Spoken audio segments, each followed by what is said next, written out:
மத்தேயு 4:19.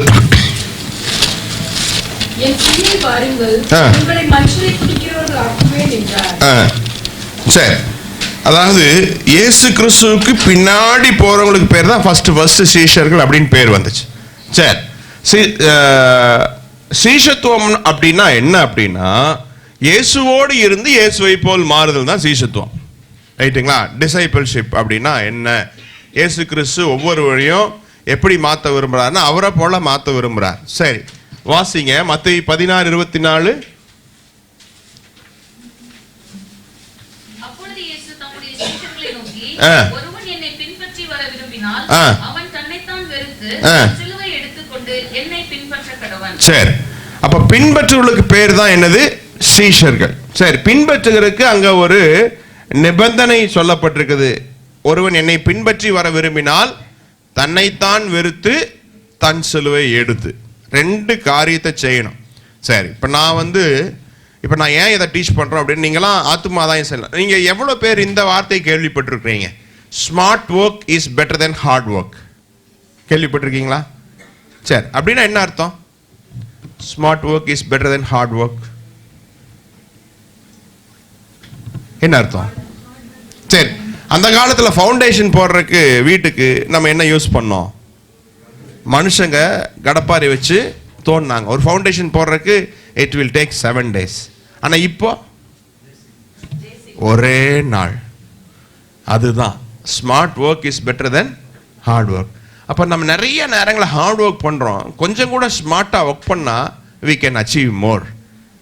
அதுக்கு தான் நம்ம டீச் பண்ணுறோம். நம்ம ஆத்து மறுவடியில் ஈடுபடுறோம். நிறைய நேரங்களில் சோர்ந்து போயிடுறோம். கொஞ்சம் கூட நம்ம ஷார்ப் ஆகிட்டோம் அப்படின்னா we can reap more. நிறைய அறுவடைகளை நாம் பார்க்க முடியும். சரி, அதனுடைய ஒரு ப்ரிலிமினரி கண்டிஷன் என்ன அப்படின்னா, ஒருவன் என்னை பின்பற்றி வர விரும்பினால் ஃபர்ஸ்ட் ரிக்வயர்மெண்ட் தன்னைத்தான் வெறுக்கணும். Very first. அப்புறம் சிலுவையை எடுக்கணும். ரைட்டுங்களா? சிலுவையை எடுக்கணும், அப்புறம் ஆண்டவரை பின்பற்றணும். சரி, இன்னொரு வசனத்தையும் வாசிங்க. இங்க இன்னும் கொஞ்சம் அழகா இருக்கு. லூக்கா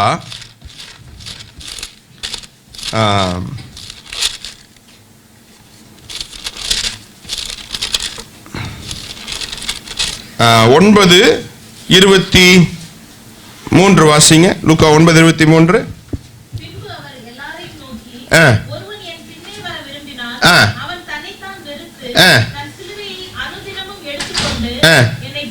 இங்க கொஞ்சம் மத்தேயுட லூக்கா கொஞ்சம் லூக்கா டாக்டர், அதனால கொஞ்சம் நல்லா ஸ்பெசிஃபிக்கா எழுதுவார். இங்க டாக்டர் இருக்கீங்களா? ரைட் ரைட், கொஞ்சம் கூட ஸ்பெசிஃபிக்கா எழுதுவார். மத்தேயு சிம்பிளா சொல்லிட்டாரு, என்னை பின்பற்ற கடவன், சிலுவை எடுத்துக்கிட்டு. லூக்கா சொல்றார் அனுதினமும் சிலுவை எடுத்துக்கிட்டு பின்பற்ற கடவன். நம்ம என்ன செய்யறோம் இன்னைக்கு? நமக்கு சிலுவை என்பது பாஸ்டர் அழகா பிரசங்கம் பண்ணாங்க, உயிருள்ள பலி. ரோமர்ல நம்ம வாசிக்கிறோம் இல்லையா? உங்களை ஜீவ பலியாய் ஒப்பு கொடுக்கிறது தான் ஆண்டவருக்கு பிரியமான ஆராதனை. சரி, பலினா என்ன சொல்லுங்க? பலினா என்ன? சாக்ரிஃபைஸ். சாக்ரிஃபைஸ்னா என்னது? காணிக்கை. ரைட்டுங்களா? நம்ம தியாகமா கொடுக்கறதுக்கு பேர் தான் அதுக்கு பேர் என்னது? காணிக்கை. ரைட்டுங்களா? சரி, ஜீவ பலினா அது எப்படி?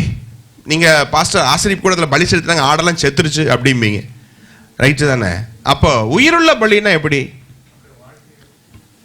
கொஞ்சம் கூட டீட்டெயிலாக சொன்னா எல்லாருக்கும் புரியும். அதுதான் ரொம்ப முக்கியம். இந்த வசனம் உயிருள்ள பலினா என்னது?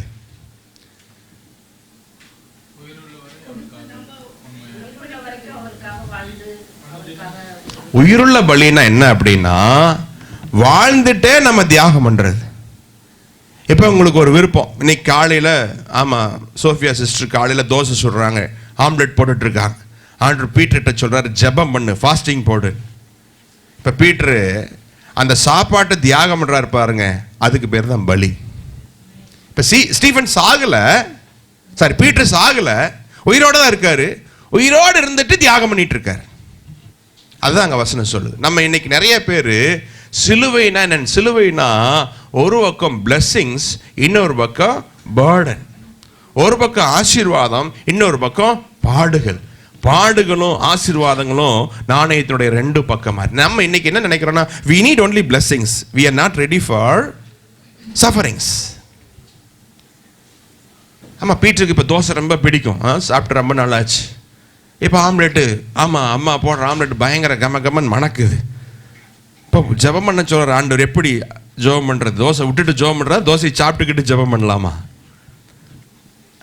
இதுதான் நம்ம அனுதினமும் செய்ய வேண்டும். அனுதினமும் நம்மை பலியாய் ஒப்பு கொடுக்கும் பொழுதுதான் ஒரு பெரிய நல்ல சீஷனாய் மாறி நம்ம பெரிய நல்ல அறுவடையை பார்க்க முடியும். நிறைய பேர் சிலுவை எடுத்துக்கொண்டுனா கழுத்தில் பெரிய சிலுவையாக மாட்டிட்டு சுற்றுறாங்க. அந்த சிலுவையை பற்றி ஆண்டவர் பேசல. கழுத்தில் பெரிய சிலுவை போட்டு, ஆமாம் வசதி இருந்தால் என் ஃப்ரெண்ட் ஒருத்தர் போட்டிருப்பார், நாய் சங்கிலி மாதிரி பெரிய சங்கிலியாக போட்டிருப்பார். அந்த சிலுவை பற்றி ஆண்டவர் பேசல. சிலுவைன்னா என்னன்னா பலி. சரிங்களா? இங்க லூக்கா என்ன சொல்றாருன்னா அனுதினமும் சிலுவை தூக்கு. எங்க சர்ச்சில் சில பிள்ளைங்க இருக்கிறாங்க, ஞாயிற்றுக்கிழமை வந்தா பயங்கர பரிசுத்த வாட்டிகை மாதிரி அப்படியே வெள்ளையும் போட்டு ஜாமுன்னு வருவாங்க. ஆனா கல்யாணத்துக்கு போய் பார்த்தீங்கன்னா சினிமா நடிகை தோத்து போயிடுவாங்க. அவங்கள பார்த்தா செலிபிரிட்டிஸ் பார்த்த மாதிரி இருக்கும். இவங்க யார ரிஃப்ளெக்ட் பண்றாங்கன்னா நமீதா, நயன்தாரா, நக்மா, இயேசுவை ரிஃப்ளெக்ட் பண்றதுக்கு பதிலா they reflect celebrities. எங்க போச்சு சிலுவை? சர்ச்சுக்கு வந்தா வெள்ளப்படவை பயங்கரம் சென்டர் நேரு. ஆனா கல்யாணத்துக்கு போகும்போது பைபாஸ் ரோடெல்லாம் போட்டு பயங்கரமா பஃப்னு வச்சுக்கிட்டு அப்படி ஜாமன். பைபாஸ் ரோடு தெரியுமா? நீங்க யாரும் போடல. ஆமா, இங்க இருந்து இப்படி போய் இப்படி எல்லாம் வரும்.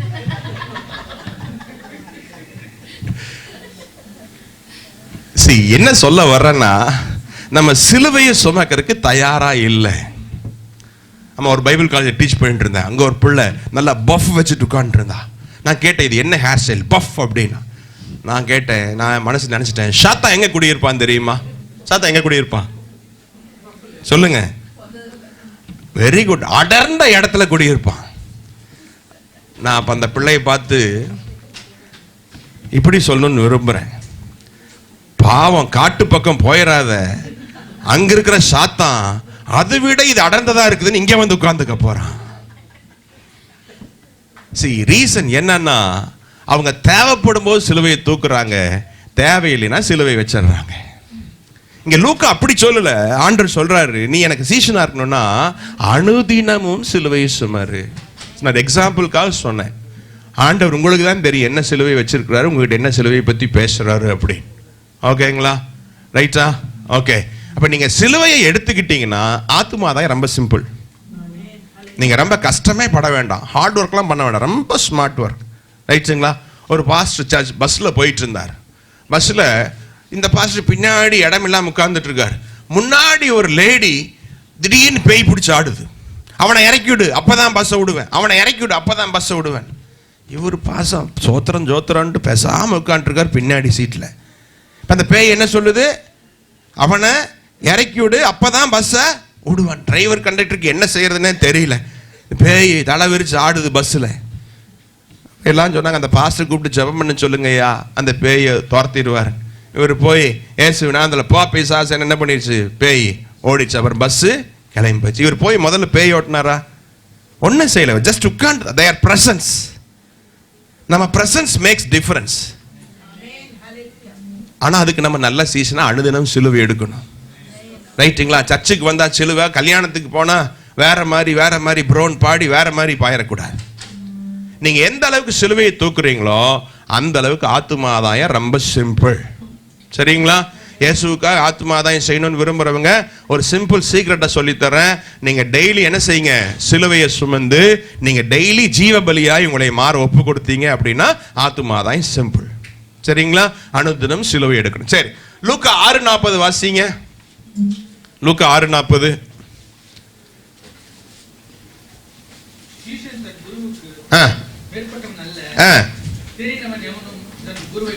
ஓகே, சீஷத்துவத்தினுடைய அல்டிமேட் ரிசல்ட் என்னன்னா, அல்டிமேட் கோல் என்னன்னா, நீங்க இயேசுவோடு இருந்து இயேசுவை போல மாறணும். சரிங்களா? ரைட். இப்போ நீங்க எவ்வளவு வருஷமா கிறிஸ்தவங்களா இருக்கீங்க எனக்கு தெரியல. 30 வருஷம் 40 வருஷம் ஆன கிறிஸ்தவங்களா இருப்பீங்க. ஓகே, உங்க பக்கத்துல பார்த்து கை கொடுத்து சொல்லுங்க, என்ன பார்த்தா இயேசுவை பார்த்த மாதிரி தெரியுதா?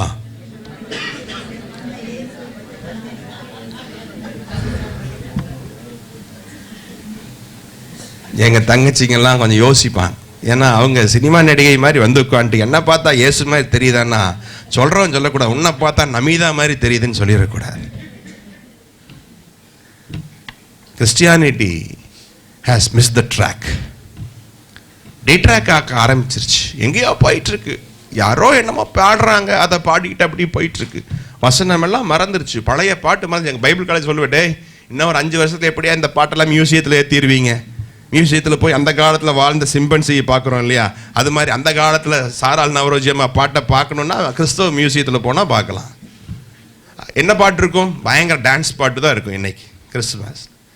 அதில் ஏதாவது பரிசுத்தத்தை பற்றி பாடுறாங்களா? பாஸ் ஜாய்ஸ்ன்னு ஒருத்தர் இருந்தார் நாகர்கோயிலில். நீங்கள் இப்போ நிறைய பாட்டு கேட்பீங்க. ஜான் சாம், டேவிட் சாம், அவங்க அப்பா. அவர் கேரளாவில் நாயர் குடும்பத்தில் இருந்து இயேசு ஏற்றுக்கிட்டதுனால வீட்டை விட்டு அனுப்பிச்சிட்டாங்க. அவர் நாகர்கோயிலுக்கு வந்தார். அவருக்கு தமிழ் தெரியாது, மலையாளம் தான் தெரியும். ஒரே ஒரு ட்ரெஸ்ஸோடு வந்துட்டு இருக்கார் நாகர்கோயிலுக்கு. இங்கே வந்து எப்படியோ தமிழ் படித்து ஃபுல் காஸ்பிள் பைபிள் காலேஜில் சேர்ந்து அப்புறம் நாகர்கோவில் சேர்ந்த ஒரு சகோதரியை கல்யாணம் பண்ணி ஊழியத்தை ஆரம்பித்தார். அப்போ அவர் பாடின பாட்டு தான், இயேசுவின் மார்பில் நான் சாய்ந்துமே இன்றும் என்றும் எந்த ஜீவ பாதையில் பாரிலே பாடுகள் மறந்து நான் வல்லவராம் இயேசுவோடு சேருவேன். பார்த்துவேன், போற்றுவேன், உம்மை மாத்திரம் நோக்கி என்றும் ஜீவிப்பேன். அல்லேலூயா. வாழ்த்துவேன், போற்றுவேன், உம்மை மாத்திரம் நோக்கி என்றும் ஜீவிப்பேன். சிநேகிதர் எல்லாம் கைவிட்டிடும் போல் நேசராய் இயேசுவோடு இருப்பதால் மண்ணிலே வாழ்வை நான் விட்டேகியே மன்னவராம் இயேசுவோடு சேருவேன். வாழ்த்துவேன், போற்றுவேன், உம்மை மாத்திரம் நோக்கி என்றும் ஜீவிப்பேன். அல்லேலூயா. வாழ்த்துவேன், போற்றுவேன், உம்மை மாத்திரம் நோக்கி என்றும் ஜீவிப்பேன். நான் 4th ஸ்டாண்டர்ட் படிக்கும்போது இந்த பாட்டை கேட்டேன். இந்த மாதிரி ஒரு பெரிய சர்ச்சில், சின்ன சர்ச்சில் கூட்டம் பயங்கரமாக இருக்கும். எங்கள் பாஸ்டங்களை இங்கே பக்கத்தில் உட்காருங்கடா, இடம் இல்லை அப்படின்னு சின்னதாக உட்கார வச்சுருவாங்க சின்ன பையனெல்லாம். அப்போ அவர் வெள்ளை ஜிப்பாவை போட்டு வெள்ளை வேஷ்டியை போட்டுக்கிட்டு ஊழியத்துக்கு வந்த புதுசில் இந்த பாட்டை பாடினார். 40 வருஷத்துக்கு முன்னாடி கேட்ட பாட்டு இன்னைக்கு நான் பாடுறேன். காரணம், பரிசுத்தவான்களுக்கு பாட்டு அனுபவத்தில் வந்துச்சு. இப்போ பாடுறவங்களுக்கு பாட்டு தாளந்தில் வருது. பாட்டு தாளந்தில் வரக்கூடாது, பாட்டு அனுபவத்தில் வரணும். இயேசு கிறிஸ்துவை நம்முடைய அனுபவமாய் மாற்றும் பொழுது பாடல்கள் வரணும். அந்த பாட்டு தான் நீடித்து நிலைத்திருக்கும். இப்போ 5 வருஷத்துக்கு முன்னாடி பாடின பாட்டை கேட்டால் தெரியாது. பாருங்கள், நாங்கள் 40 வருஷத்துக்கு முன்னாடி பாடின பாட்டை பாடிட்டு இருக்கிறோம். ஏன்னா இது அவருடைய அனுபவம். சாரால் நவரோஜி அம்மா ஒரு பாட்டு 2 பாட்டெல்லாம் எழுதுறதுக்கு 40 நாள் உபவாசம் இருப்பாங்க. அப்படி பாடின பாட்டு தான் தேவ சாயலாக மாறி தேவனோ. அவங்க இப்போ ஒரு வெள்ளச்சா புடவை கட்டிட்டு முக்காடை போட்டு டிராமரின் எடுத்து பாடினாங்கன்னா மகிமை அப்படி வரும். ஆனால் இன்னைக்கு 40 பாட்டையும் ஒரே நாள் எழுதிடுறாங்க. எவனா ட்ராக் போடுறவங்க இருந்தால் போதும், மியூசிக் போடுறவங்க இருந்தால் போதும். இவங்க பாட்டு எங்கே இருந்தால் மியூசிக் போட்டேன்னா நம்ம மியூசிக்கில் மயங்கக்கூடாது. ஏன்னா மியூசிக்கு அதிபதி யார் அப்படின்னா லூசிஃபர். அவன் இப்படி சட்டை விரிச்சா ஜி மேஜர் வரும், இப்படின்னா இ மேஜர் வரும், இப்படின்னா எஃப் மேஜர் வரும். அவன் பயங்கரமாக மியூசிக் போடுவான். மியூசிக்கில் மயங்கக்கூடாது, நம்ம தேவனோடு தேவ சமூகத்தில் மயங்கணும். அல்லேலூயா. பாருங்க, அந்த காலத்து பாட்டுகள்லாம் பரிசுத்தத்தை மையப்படுத்தி பாடினாங்க, பரலோகத்தை மையப்படுத்தி பாடினாங்க. ஆனால் இந்த காலத்து பாட்டெல்லாம் பார்த்தீங்கன்னா வெறும் நன்மைகளை பற்றியே தான் பாடிட்டு இருப்பாங்க. தப்பு சொல்லலை, சாத்தான் நம்மளை எங்கேயோ மயக்கிறான். அந்த காலத்தில் சொன்னாங்க நன்மைகள் நம்ம கூட வரும், ஆண்டவரை பாருங்கன்னு. இந்த காலத்தில் நன்மைகளே பார்த்து நன்மை கிடைக்கலனா ஆண்டவரை நம்ம மறுதளிக்கிறோம், தூசிக்கிறோம், முறுமுறுக்கிறோம். அந்த காலத்தில் எங்களுக்கு கற்றுக் கொடுத்தாங்க, கர்த்தர் விடுவிக்க வல்லவர், விடுவிக்க போனாலும் அவரை விட மாட்டோம். இந்த காலத்தில் என்ன போதிக்கிறாங்க? அப்படி இப்படின்னு போதிக்கிறாங்க. காரணம் என்ன செய்யுதுன்னா, கிறிஸ்தவம் இன்னைக்கு பரிசுத்தத்தை மையப்படுத்தல, நன்மைகளை மையப்படுத்தி ஓடிக்கொண்டிருக்கிறது. நான் சொல்லுவேன், தேவனை பின்பற்றினா நன்மைகள் ஆட்டோமேட்டிக்காக நமக்கு கிடைக்கும். We should concentrate on holiness and Christ-likeness, not the blessings. ஆசீர்வாதத்தை அல்ல, ஆசீர்வதிக்கிறவரை பார்த்து ஓட வேண்டும். ஆசீர்வாதத்தை பார்த்து ஓடக்கூடாது. ஆசீர்வாதம், இப்போ உங்கள் பிள்ளைங்க இருக்கிறீங்க, நீங்களாம் பிள்ளைகளை பெற்று இருக்கிறீங்க பாருங்க. இப்போ பால் இருக்காங்க, இவங்க தம்பி பீட்டருக்கு அவங்க சொத்தை பீட்டர் கேட்டாதான் கொடுப்பாங்களா? சொல்லுங்க. ஆட்டோமேட்டிக்கா அந்த டைம்ல அவருக்கு தான் சொந்தம்.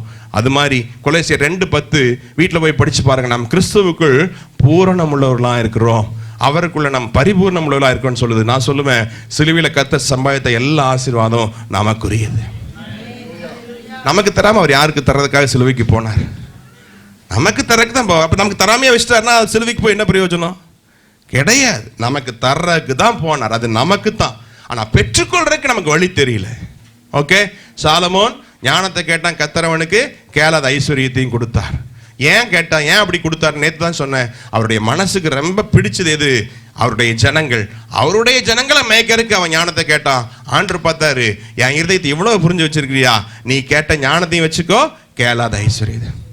அதுதான் முதல்ல சொல்லுது மத்தேயு. முதலாவது தேவனுடைய ராஜ்யத்தையும் அவருடைய நீதி, பிறவைகள் எல்லாம் உங்களுக்கு ஆங்கிலத்தில் அழகா சொல்லப்பட்டிருக்கு, it will be added unto you. சங்கீதம் 23 படிக்கிற நன்மையும் கிருபையும் I don't need to follow, it will follow me. நம்ம கர்த்தரோடு இருந்துட்டா போதும். சரிங்களா? இயேசுவோடு இருந்து இயேசுவை போல மாறணும். ஓகேங்களா? ஒவ்வொரு நாளும் மாறணும், ஒவ்வொரு நாளும் மறுரூபம். அதான் ரோமர் 12:3 படிக்கிறோம், நம்முடைய மனம் புதிதாகிறதுனால மறுரூபம். ஒவ்வொரு நாளும் நம்ம மனசு புதுசாகணும். அப்படின்னா பழைய மனசு ஒன்று இருக்குது. ஆமா, பொருளாசையுள்ள மனசு, இச்சையுள்ள மனசு, உலக ஆடம்பரத்தை விரும்புகிற மனசு, பொருளாசை விரும்புகிற மனசு, உல்லாசத்தை விரும்புகிற மனசு, இதெல்லாம் என்ன மனசா மாறணும்னா எளிமையான மனசு, இயேசு போல எளிமையா வாழ்றது. நான் இந்த காலத்து ஊழியக்காரில் தப்பு சொல்லலை, இயேசு போல யாராவது எளிமையா வாழ்றாங்களான்னு பாருங்க. அந்த காலத்துல ஊழியக்காரங்க ட்ரெஸ்ல கூட ஒரு பிரதிஷ்டை பண்ணியிருந்தாங்க, நாங்க இந்த ட்ரெஸ் தான் போடுவோம். ஏன்? நாங்க இயேசு போல வாழணும். இன்னைக்கு சாத்தான் வெறும் ஆசீர்வாதத்தை மாத்திரம் காமிச்சு கிரைஸ்ட் லைக்னஸ் புடுங்கிட்டான். நீங்க ஒருத்தரை காமிங்க, இவரை பார்த்தா இயேசு மாதிரி இருக்குது. சுந்தரமையான ஒரு பரிசுத்தவான் வாழ்ந்தார் சென்னையில. அவர் திருநெல்வேலியிலிருந்து வந்து ஊழியத்தை ஆரம்பிச்சார் புரசைவாக்கத்துல. பாருங்க அவங்க எல்லாம் எப்படி இயேசு போல வாழ்ந்தாங்கன்னு சொல்றேன். அவரு புரசைவாக்கம்ங்கிற ஏரியா விபச்சார பகுதி. அவரும் அவங்க அம்மாவும் ஒரு ஓலை குடிசையில ஊழியத்தை ஆரம்பிச்சாங்க. சுத்தியும் விபச்சார சப்தங்கள் கேட்டுக்கிட்டு இருக்கும். ஆனா அவர் மரிக்கும் போது அவர் ஆத்துமாக்கள் ஆதாயம் பண்ணது 5000 பேர். அதுக்கப்புறம் சாம் சுந்தரன் ஒருத்தர் இருந்தார். அவர் மரிக்கும் போது அவர் சர்ச்சில் இருந்தது 25,000 பேர். இவங்கெல்லாம் சர்ச்சை கட்டினாங்க, ஆத்துமாக்கள் ஆராதிக்கிறதுக்கு மாத்திரம் தான் கட்டினாங்க. அவங்க சர்ச்சில் போனீங்கன்னா வெரி சிம்பிளாக தான் இருக்கும். அங்கே ஒரு எஸ்கலேட்டர் இருக்காது, ஒரு லிஃப்ட் இருக்காது. ஈவன் சர்ச்சை கூட இப்படி காம்பேக்டாக வச்சிருக்க மாட்டாங்க, காம்பவுண்டு தான் இருக்கும்.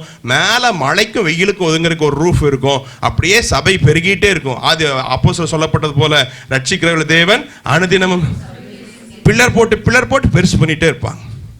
ஆனால் இன்னைக்கு சர்ச்சின்ற பேரில் காமெடி பண்ணிட்டு இருக்கிறாங்க, கோடிகளை கொட்டுறாங்க. அதனால தான் பரிசுத்தவான்கள் சொன்னாங்க, ஆலயம் என்பது கட்டடம் அல்ல, ஆத்துமாக்கள். You spend the money on souls, not on buildings. நீ கோடிகளை போட்டு கட்டுறாங்க சென்னையில. எதுக்குன்னா, ஆமா, ராமேஸ்வரத்தில் ஒருத்தர் 1000 சர்ச்சு கட்டி இருக்காரு. அவர் ரத்தத்தை வித்து ஊழியம் பண்ணவர். எப்படி சாத்தான் வஞ்சிக்கிறான் பாருங்க. மதுரையில் 1000 மண்டபம் இருக்குதான், அதனால நான் இயேசுக்கு 1000 சர்ச்சு ஆண்டு கேட்டாரா? நீங்க அதை போய் பார்த்தீங்கன்னா ஒவ்வொரு தூணையும் கட்டி பிடிச்சா கட்டி பிடிக்க முடியாது. நான் அந்த சபையை பார்த்தா கொஞ்சம் பேர் தான் இருக்கிறாங்க. அதுக்கு நீங்க அவ்வளவு 1000 மண்டபம் மாதிரி கட்டுன்னு ஆண்டவர் சொன்னாரா? எங்கேயோ ஒரு பக்கம் டீட்ராக் ஆயிடுறாங்க. காரணம், அவங்க இயேசுவோடு இருந்து இயேசுவை போல் மாறுதலை மையப்படுத்தாதனால தான் அவங்க வாழ்க்கையில தோத்து போறாங்க. நம்ம அந்த காரியத்தை செய்யக்கூடாது. சரிங்களா? ரைட், பக்கத்தில் கை கொடு சொல்லுங்க. சீஷத்துவம்னா என்ன தெரியுமா? இயேசு போல இருந்து இயேசு போல மாறுறது. ஆமா, நிறைய சர்ச்சில் நான் போவேன். அங்க டேவிட்ட, பீட்டரை, ஆமா ஆமா யோவானை பார்க்கலான்னா அங்கெல்லாம் தோனியாவும் கோழியாவும் தான் உட்காந்துருக்காங்க. முடிய பயங்கரமா வெட்டிக்கிட்டு அப்படி, ஆமா, கீரெல்லாம் போட்டுக்கிட்டு. அவங்கள பார்த்தா யாரு மாதிரி இருக்கு? தோனி மாதிரி இருக்கு. அவங்கள பார்த்தா விராட் கோலி மாதிரி இருக்குது. இப்ப புதுசா வந்துட்டானுங்க, ஸ்ரேஷ் ஐயர், பாண்டே. அதே மாதிரி தங்கச்சியை பக்கம் தான். சரி, தெபோராவை தேடலாம், ரூத்தை தேடலாம், எஸ்தரை தேடலாம்னா எல்லாம் சினிமா நடிகைகளாக உட்கார்ந்துட்டு இருக்காங்க. The reason, அவங்க இயேசுவோடு இருந்து இயேசுவை போல் மாறுவதற்கு அவர்களுக்கு என்ன இல்லை? விருப்பம் இல்லை. அந்த தப்பை நாம் என்ன செய்யக்கூடாது. ஏன் இதை பத்தி பேசுறேன்னா, இதை நீங்க செஞ்சீங்கன்னா ஆத்துமாதாயம் ரொம்ப சிம்பிள். பாருங்க, நீங்க போய் ஒரு பாஸ்டர் போனாராம், ஒரு பேய் ஓட்டுறதுக்கு போனாராம். ஆமா, பாஸ்டர் மீட்டிங்ல சொல்றது உங்களுக்கு சொல்றேன். அது சாயந்தரம் காலையில் சாயந்தரம் ஓட்டு ஓட்டி சாயந்தரம் வரைக்கும் அந்த பேய் போகலையா. கடைசியில பார்த்து கேட்டாராம், நீ போறியா இல்ல நான் போகட்டுமா? ஏன்னா டைம் ஆயிடுச்சு இவருக்கு பஸ்ஸுக்கு. என்ன கேட்கிறாரு, நீ போறியா இல்ல? நெல்லை ஜெபராஜ்னு ஒரு பரிசுத்தவான் இருந்தார். வீட்டில் கிளம்பும் போது கிராமத்தில் பேய் சொல்லும், இன்னைக்கு ஜெபராஜ் இந்த கிராமத்துக்கு வர போறான். அவங்கெல்லாம் டபுள் MA 1960 2 சர்டிஃபிகேட்டையும் கிழிச்சு போட்டு இயேசுவின் பின்னே போக துணிந்தேன்னு பாடிட்டு வந்தாங்க. அந்த ஊழியர்கள் எங்கே? இன்றைக்கு பகட்டு ஊழியங்கள் நடந்து கொண்டிருக்கிறது. இந்த ஊழியங்கள் எங்கே? 2 MA சர்டிஃபிகேட், ML இங்கிலீஷ் லிட்ரேச்சருங்க. அவர் பேசினா நம்மளாம் அந்த பேச முடியாது. 1960 இது இருந்தா திருப்பி என்ன வேலைக்கு போக வைக்கும்னு 2 BA சர்டிஃபிகேட்டையும் கிழிச்சு போட்டுக்கிட்டு அவங்க பெரிய பண்ணையார். 4 பக்கமும் 4 கார் நிற்கும், 4 வாசல். திருநெல்வேலியிலேருந்து யாராவது வந்து உங்களுக்கு தெரிஞ்சிருக்கும். எந்த வாசல்ல போடுற அந்த டிரைவர் அவர் ஏற்றிட்டு போய் காலேஜில் விடுவான். அவ்வளோ பணக்காரர். ஆனால் இயேசு ஏற்றுக்கிட்டோன்னா வீட்டை விட்டு துரத்திட்டாங்க. வெளியில் போடா, இந்த வீட்டுக்கு நீ லாய்க்கு இல்லை. ஊழியர் சரின்னு சொன்ன, பிச்சை எடுக்கவா போற? நான் பண்ணையார் பரம்பரை, நீ பிச்சை எடுக்கவா போற? அவர் இயேசுவை நம்பி வந்தார். அவர் ஒரு பொருத்தனையோடு கூட வாழ்ந்தார். நான் யார்கிட்டையும் போய் கையாந்த மாட்டேன், கத்தர் நடத்திட்டோம். இன்னைக்கு நம்ம பார்க்குற NLAGன்னு சொல்லப்படுற சென்னை AG பாஸ்டர் மோகன ரட்சிப்புகள் நடத்தினவர் இந்த நெல்லை ஜெபராஜ். வீட்டில் கிளம்புனா கிராமத்தில் பேய் ஆடும். ஜெபராஜ் கிளம்பிட்டான், ஐயோ என்னால் இருக்க முடியாது, சாயந்தரம் வந்து என்னை துரத்த போறான். அந்த பரிசுத்தவான்கள் வாழ்ந்த நாட்கள், அவங்கெல்லாம் வைராக்கியமா இயேசுவோடு வாழ்ந்ததுனால ஆத்துமாதான் ரொம்ப சிம்பிள் ஆச்சு. அகஸ்டின் ஜெபகுமாரை போல சிங்கமா கர்ச்சிச்சு பேசுவார். ஒரு காலத்துல கல்யாணமே பண்ணாம இயேசுக்காக வாழ்ந்தவர். அவங்கெல்லாம் இப்படிப்பட்ட மாதிரியில காமிச்சு கொடுத்தாங்க. இயேசுவோடு இரு, உனக்கு ஆத்துமாதான் ரொம்ப சிம்பிளா மாறும். சரி, ரைட். அடுத்தது நம்ம முதல்ல சீஷனா இருக்கணும். வாசிப்ப மத்தேயு 16:24. நம்முடைய சீஷரை நோக்கி, ஒருவன் என்னை பின்பற்றி வர விரும்பினால் அவன் தன்னைத்தான் வெறுத்து தன் சிலுவையை எடுத்துக்கொண்டு என்னை பின்பற்ற. சரி, ஆண்டவரை முதல்ல பின்பற்றணும். இப்ப நான் சொன்னேன், சிலுவை எடுத்துக்கிட்டு பின்பற்றணும். அடுத்தது மற்றவர்களை சீஷனா மாறணும். நம்ம சீஷனா இருக்கணும், மற்றவர்களை சீஷனா மாறணும். வாசிங்க மத்தேயு 28:19. புறப்பட்டு போய் சகல ஜாதிகளையும் சீஷராக்கி பிதா குமாரன் பரிசுத்த ஆவியின் நாமத்தினாலே அவர்களுக்கு ஞானஸ்நானம் கொடுத்து, நான் உங்களுக்கு கட்டளையிட்ட யாவையும் அவர்கள் கைக்கொள்ளும்படி அவர்களுக்கு உபதேசம் பண்ணேன். நான் உங்களுக்கு கட்டளையிட்ட யாவையும். அப்ப முதல்ல நம்ம கை கொள்ளணும், மற்றவங்களுக்கு போதிக்கணும். அதை நான் எப்படின்னு சொல்லி தர போறேன். சரிங்களா? ரைட். இப்ப செகண்ட் நெக்ஸ்ட் லைன். ரைட். சரி, இப்போ சீஷத்துவ முறைகளுக்கு வேதாகம் பூரா மாதிரி இருக்குது. எப்படின்னா, எலிசா எலியாவோட இருந்து அவனை போலவே மாறிட்டான். ஒரு வசனம் வாசிங்க. ஒருத்தர் 1 ராஜாக்கள் 17:1 வாசிங்க. இன்னொருத்தர் 2 ராஜாக்கள் 3:14 வாசிங்க. சீக்கிரம் வாசிங்க. சீஷத்துவம் என்ன செய்யும், குருகுல முறை என்ன செய்யும் உங்களுக்கு சொல்லி தரேன். வாசிங்க.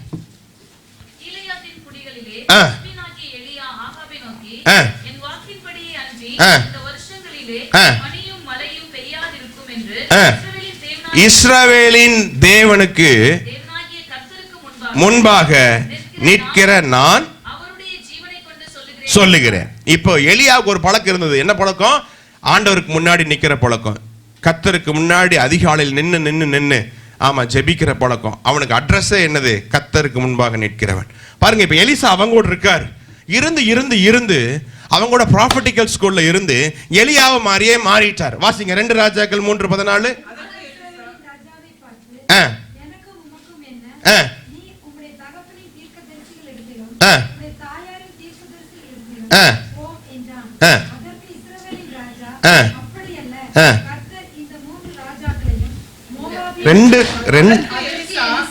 யூதாவின் ராஜாவாகிய யோசபாத்தின் முகத்தை பாராதிருந்தால் நான் உம்மை நோக்கவும் மாட்டேன், உம்மை பார்க்கவும் மாட்டேன் என்று சேனைகளுடைய கர்த்தருக்கு முன் நிற்கிற நான்.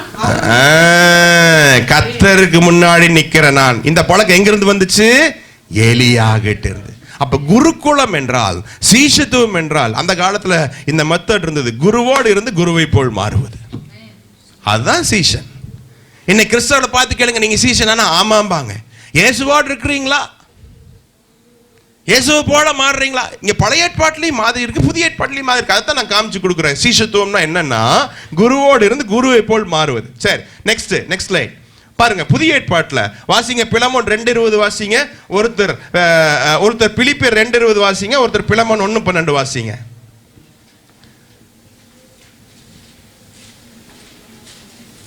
பிலிப்பியர் 2:20.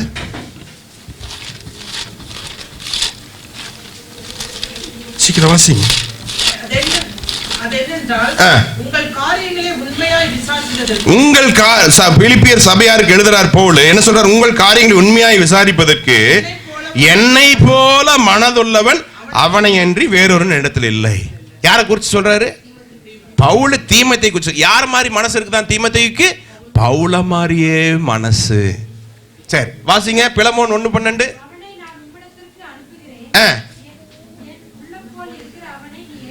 என்ன சொல்றாரு? இப்போ ஒனேசிமஸை குறித்து என்ன சொல்றாரு? எப்படி பாருங்க, ஒரு தலைவனோட ஒரு குருவோடு இருந்தா ஒரு சீஷன் அவனை போலவே மாறுவான். இப்போ நம்ம இயேசுவோடு இருக்கிறோன்னு சொல்றோம், அதனால தான் ஃபர்ஸ்டே கேட்டுக்கிட்டேன், என்ன பார்த்தா இயேசு போல் இருக்குதான்னு பாருங்க. ஒவ்வொரு நாளும் நம்ம இயேசுவை போல மாறணும். அதான் ஆத்துமாயத்தில் ரொம்ப ஈஸியா முடியும். நீங்க நடந்து போனாவே பேயோடும். ஐயோ, பேதுடைய நிழற்பட்டு சுஸ்தமானாங்களா? இல்லையா? ஆமென். அந்த காலத்துக்கு நம்ம எப்போ போகிறது? வெறும் பாட்டே பாடிட்டு இருந்தால் அந்த காலத்துக்கு போக முடியாது.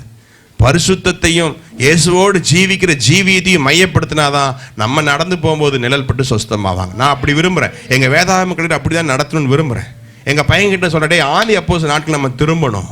நீ போகும்போது நிழல்பட்டு சொஸ்தமாகணும், உன்னுடைய கர்ச்சீஃப் பட்டு சொஸ்தமாகணும். அதை வியாபாரமாக்க கூடாது. நிறைய பேர் இப்போ ஜப எண்ணெயை விற்கிறாங்க, கர்ச்சீஃப் அபிஷேகம் பட்ட கர்ச்சீஃப் விற்கிறாங்க. நோ, இலவசமாய் பெற்றீர்கள். அதனால இந்த ஸ்லைட்ஸ் நான் யாருக்கு வேணா கொடுப்பேன். ஆனால் பாட்டுக்காரனா ஒரு ஸ்லைடியை கொடுக்க சொல்லுங்க பார்ப்போம். அவன் சொல்லுவான் காப்பிரைட்டு வாங்கினாதான்.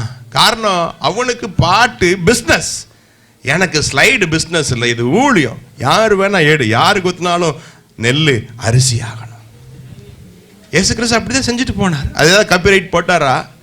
இன்னைக்கு ஒரு பாட்டை ஒருத்தர் காப்பி பண்ணி கொடுத்து சுவிசேஷத்துக்காக பயன்படுத்த முடியல. கேட்டா நீ காப்பிரைட் வாங்கினியா அப்படின்றான்.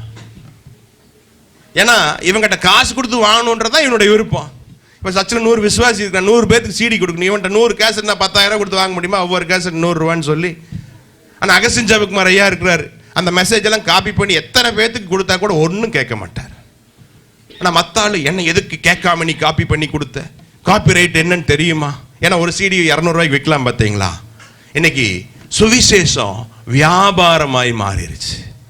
வரங்கள் இன்னைக்கு வியாபாரமாய் மாறிடுச்சு. அன்னைக்கு பரிசுத்தவான்கள் சொன்னாங்க, இலவசமாய் பெற்றீர்கள், இலவசமாக கொடுங்க. அவன் காப்பி பண்ணா என்ன? இயேசுவின் நாமம் மையப்படுது போ. பவுல் சொன்னான், விரோதமாக சொன்னான், எப்படி சொன்னா என்ன? இயேசுவை ஏற்றுக்கிறாங்களா போ. அதுதான் பழைய ஆட்களுடைய அனுபவம். ஆனால் இன்னைக்கு புதுசாக மாறி கிடக்கு. சரி, இப்போ புரிஞ்சுக்கிச்சா? புதிய ஏற்பாட்டிலையும் பிலமோன் தீமோத்தேயு குறித்து, ஒனேசிமஸை குறித்து பவுல் சொல்கிறது என்ன? என்னுடைய மனசு போல இருக்கிறாங்க. பாருங்க, கொஞ்ச காலம் குருவோடு இருந்தா அவங்க யார மாதிரி மாறிடுறாங்க? குருவு போல. நம்ம வருஷமா இயேசுவோடு இருக்கிறோம், நம்ம இயேசு போல மாறதுக்கு சிரமப்படுறோமே, மாறலையே. கொஞ்சம் இன்னைக்கு யோசிப்போம், கொஞ்சம் இயேசு போல நம்ம மாறுவோம். சரி, நெக்ஸ்ட் ஸ்லைட். Right, okay. இயேசுவும் அதைத்தான் செஞ்சார். இயேசுவும் 12 சீசலை வச்சார் இல்லையா? இயேசு கிறிஸ்து 12 சீசனை உருவாக்கினார். இந்த 12 சீசன் மரிக்கும் போதும் ஒரு சீசனை தவிர எல்லாருமே ரத்த சாட்சிகள். தெரியுமா உங்களுக்கு? லூக்காவை 17 கிலோமீட்டர் தரன்னு இழுத்துட்டு போனாங்க. எங்க 1 கிலோமீட்டர் உங்களை இழுத்த என்ன ஆகும்? இந்த ரோட்ல இப்போ 1 கிலோமீட்டர் உங்களை இழுத்த என்ன ஆகும்? தோளெல்லாம் உறிஞ்சாலும் அவன் இயேசுவை மறுதலிக்கவே இல்லை, இயேசுவுக்காகவே மரித்தான். இயேசுன்றது சொல்றது அர்த்தம் இல்லை. இயேசுன்னு சும்மா டான்ஸ் போடுறது அர்த்தம் கிடையாது. நீ ரத்த சாட்சியா மதிப்பது தயாரா? உன்னையும் உனக்குள்ள ரத்த சாட்சியை கொடுப்பது தயாரா? எங்க பைபிள் காலேஜ், நான் ஒரு பைபிள் காலேஜ் டீச் பண்றது விழுப்புரத்துல, எல்லாம் மாநில கேட்டேன். நான் சர்ச் ஹிஸ்டரி எடுத்துட்டு இருக்கும்போது, எப்பா ரத்த சாட்சியா மதிக்கிறது தயாரான்னு கேட்டேன். எல்லாரும் கை தூக்குனாங்க. எப்பா உங்க மனைவிகளை ஒப்பு கொடுப்பீங்களா ரத்த சாட்சியா மதிக்கிறதுக்குன்னு கேட்டேன். எல்லாரும் கை தூக்குனாங்க. அப்புறம் கேட்டேன், உங்க பிள்ளைங்களை ஒப்பு கொடுப்பீங்களா? எல்லாரும் தூக்கிட்டு இருந்தாங்க. ஒருத்தன் மட்டும் கையை கீழே போட்டான். நான் ஜபத்தை நடத்தி முடிச்சிட்டேன். திருப்பி வந்த பிறகு கேட்டேன், அவன் பேர் சந்திரசேகர், நீங்கள் கை ஏன் கீழே போட்டீங்கன்னு கேட்டான். அவன் சொன்னான், பாஸ்டர் நான் பொய் சொல்ல விரும்பல, என்ன கேட்டீங்கன்னா கொடுத்தேன், என்னை கொடுப்பீங்களான்னு கேட்டீங்க நான் ஒப்பு கொடுத்தேன், என் மனைவியை கொடுப்பீங்களான்னு கேட்டேன் நான் ஒப்பு கொடுத்தேன், நீங்கள் என் பிள்ளைய கொடுப்பீங்களான்னு கேட்டீங்க, அது என்னால் பொய் சொல்ல முடியல. ஆனா அவன் கண்களில் அழுதுட்டே இருந்தான். அந்த கூட்டத்தில் கிளாஸ் முடிஞ்சு ஜெபத்தை நடத்தும்போது அவன் சொன்னான், பாஸ் நான் ஆசையா பல வருஷம் காத்திருந்து பார்த்தேன், அவளை கொடுக்குறதுக்கு என் என்ன மனசு தயாராகலை, எனக்காக ஜெபம் பண்ணிக்கங்க. நான் அவனுக்காக சரி சொன்னேன், சந்திரசேகர் நான் அவனுக்காக ஜெபம் பண்றேன், கவலைப்படாத, நானும் என் வீட்டாருமோ என்றால் கர்த்தரையே சேவிப்போம். நீங்க கிரஹாம் ஸ்டெயின்ஸ் தன்னுடைய 2 பிள்ளைகளை ஒரிசால உயிரோடு எரிக்க கொடுத்தாங்க. என்ன வந்தது அவங்களுக்கு இந்தியாவை குறித்து மிஷனரிகளா வரணும்னு? ஆஸ்திரேலியாவில் இல்லாத பணமா, சம்பாத்தியமா, அந்தஸ்தா? அவங்க இந்தியாவில் இருக்கிறதே பெரிய பாரம். இங்க இவ்வளவு கூலா இருக்கும் அமெரிக்கால, நம்ம ஊர்ல வந்து வெயில்ல அவங்க கருகுறாங்க, அதுவே பெரிய தியாகம். அதோட சேர்ந்து கருகிறது மாதிரி தீயில எரியருக்கும் தன்னை ஒப்பு கொடுத்தாங்க. 2 பிள்ளைகளை. அந்த அம்மா சொன்னாங்க, நான் இயேசுவுக்காக இன்னும் உண்மையாய் வல்லமையாய் ஊழியம் செய்ய விரும்புகிறேன். Gladys stains. நம்ம எத்தனை பேர் சொல்ல முடியும், என் புருஷனை எடுத்துக்கிட்டாலும் சரி, என் மனைவி எடுத்துட்டாலும் சரி, என் பிள்ளைகள் எடுத்துட்டாலும் சரி, நான் இயேசுவை பின்பற்றுவேன்? சொல்ல முடியுமா? நமக்கு முன்னாடி இத்தனை மேகமோன்ற திரளான சாட்சியில கர்த்தர் வச்சிருக்கிறாரு. கிரஹாம் ஸ்டெயின்ஸ் நமக்கு ஒரு பெரிய சாட்சி. தன்னுடைய 2 பிள்ளை. அப்போ நம்ம இயேசுவோடு இருந்து நம்ம பிள்ளைகளையும் இயேசுவோடு இருக்கிறதுக்கு நம்ம பழக்கணும். அதுதான் சீஷத்துவம். நெக்ஸ்ட், சரி, பழைய மிஷன்ஸ் அதைத்தான் செஞ்சது. Danish mission, Baptist mission, Moravian mission, ஆமாம் லண்டன் மிஷன், எல்லாரும் அதை தான் செஞ்சாங்க. ரைட்டுங்களா? Okay, next. ரைட். அப்போ நம்முடைய கோல் என்ன? இயேசுவை போல் மாறணும். பக்கத்தில் கை கொடுத்து சொல்லுங்க, நீங்க முடிக்கும் போது இயேசுவை போல முடிக்கணும். 1 Thessalonians 5:28 வாசிங்க.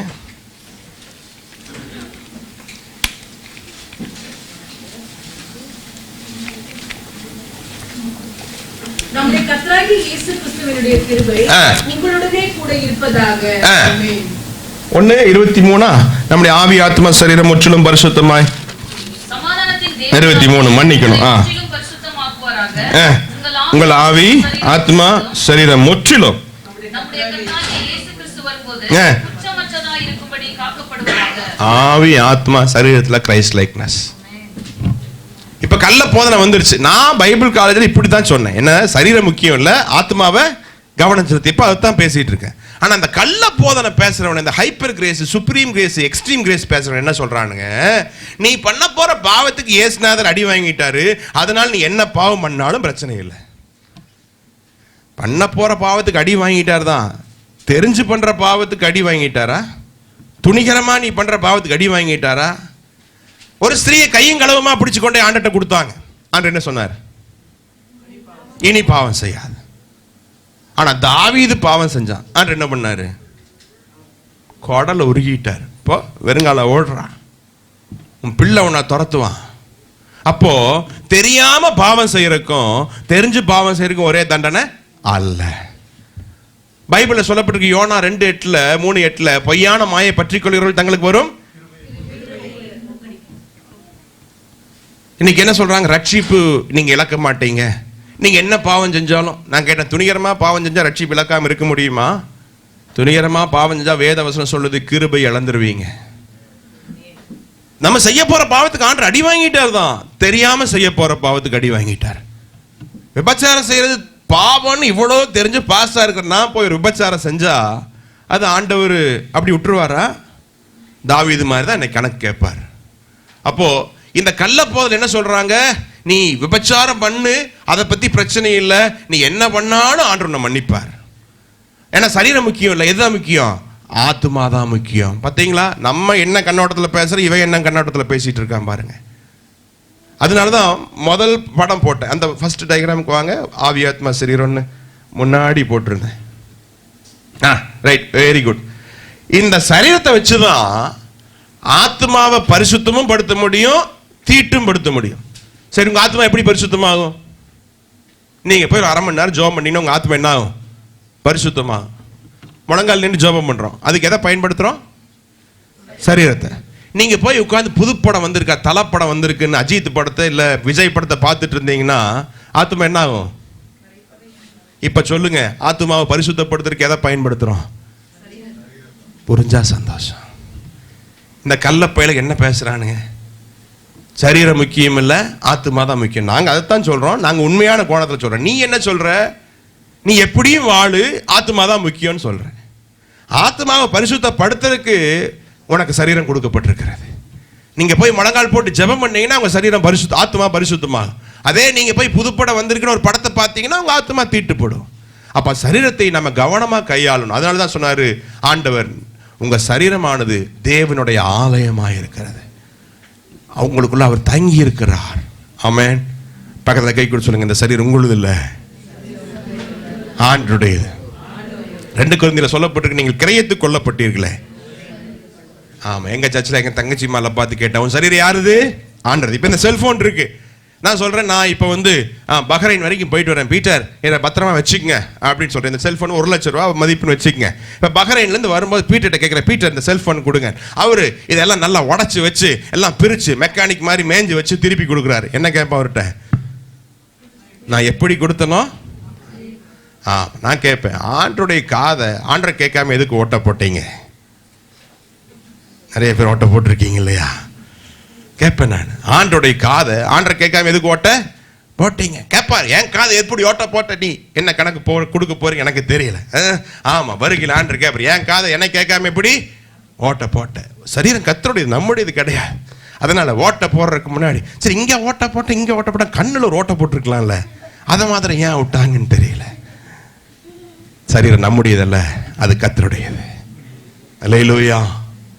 சரீரம் பட்டு சொஸ்தமா இருக்காங்க, இயேசுவின் வஸ்திரத்தை தொட்டு சொஸ்தமா இருக்காங்க. எதுவுமே நம்முடையதில்லை, எல்லாம் ஆண்டருடையது. காரணம், அவர் தம்முடைய வல்லமை விளங்க செய்ய விரும்புகிறார். ஏசாயால சொல்லப்பட்டிருக்கு, என் மகிமைக்கு என்று நாட்டின என் ஜனங்கள். கர்த்தர் படைச்சதுடைய நோக்கம் அவருடைய மகிமை வெளிப்படுத்துவதற்காக. உங்களுடைய சரீரத்தின் மூலம் அவருடைய வல்லமை கிளம்பி போகணும். ஒரு நாள் ஒன்று வரும், நான் சொல்றேன், நீங்க இந்த வீதியில் போகும்போது அநேக பேய் பிடிச்சவங்க சுகமாவாங்க, அநேக சப்பானிகள் சுகமாவாங்க, அநேக முடவர்கள் நடப்பாங்க. விசுவாசிக்கிறீங்களா? ஆதி அப்போஸ்தலருக்கு மாத்திரம் ஆண்டவர் அல்ல, நமக்கும் ஆண்டவர். பவுலுக்கு மாத்திரம் ஆண்டவர் அல்ல, நமக்கும் ஆண்டவர். பேதுருவுக்கு மாத்திரம் ஆண்டவர் அல்ல, அவர் நமக்கும் ஆண்டவர். நான் அந்த நாட்களை விரும்புகிறேன். நம்ம நடக்கும்போது ஒரு பெரிய அற்புதம் நடக்கணும். ஆண் என்றும் இல்லை, பெண் என்றும் இல்லை. சிசராவுடைய நெற்றியில் ஆணி அடிச்சது யாருதான்? யாகேலு தான். நான் சொல்லுவேன், நீங்க ஜெபிக்கும் போது ஆண்டுடைய வல்லமை வரும். ஆமா, நம்ம ஜெபிக்கும் போது, சரி நான் பின்னாடி தேவனுடைய ராஜ்யத்தை பத்தி பேச நான் சொல்றேன். Okay, right, okay, next slide போயிடுவோம். சரி, அப்ப இயேசுதான் நமக்கு மாதிரி. எத்தனை பேர் சொல்றீங்க இயேசுதான் எனக்கு குரு? ரைட்டா? இயேசுதான குரு, வேற யாரும் இல்லையே. ஷாருக் கான், சல்மான் கான், ஓகே, யாரும் இல்லை, இயேசுதான் குரு. சரி, அப்படின்னா இயேசுவை போல மாறணும்னா இயேசுவை பத்தி நல்லா தெரியணும். ரைட்டா? இயேசுவை பத்தி நல்லா தெரியணும்னா அவரை பத்தி தெரியணும், அவருக்கும் மனுஷனுக்குள்ள உறவை பத்தி தெரியணும், அவருடைய கட்டளை பற்றி தெரியணும். சரிங்களா? யோவான் 17:3 வாசிங்க.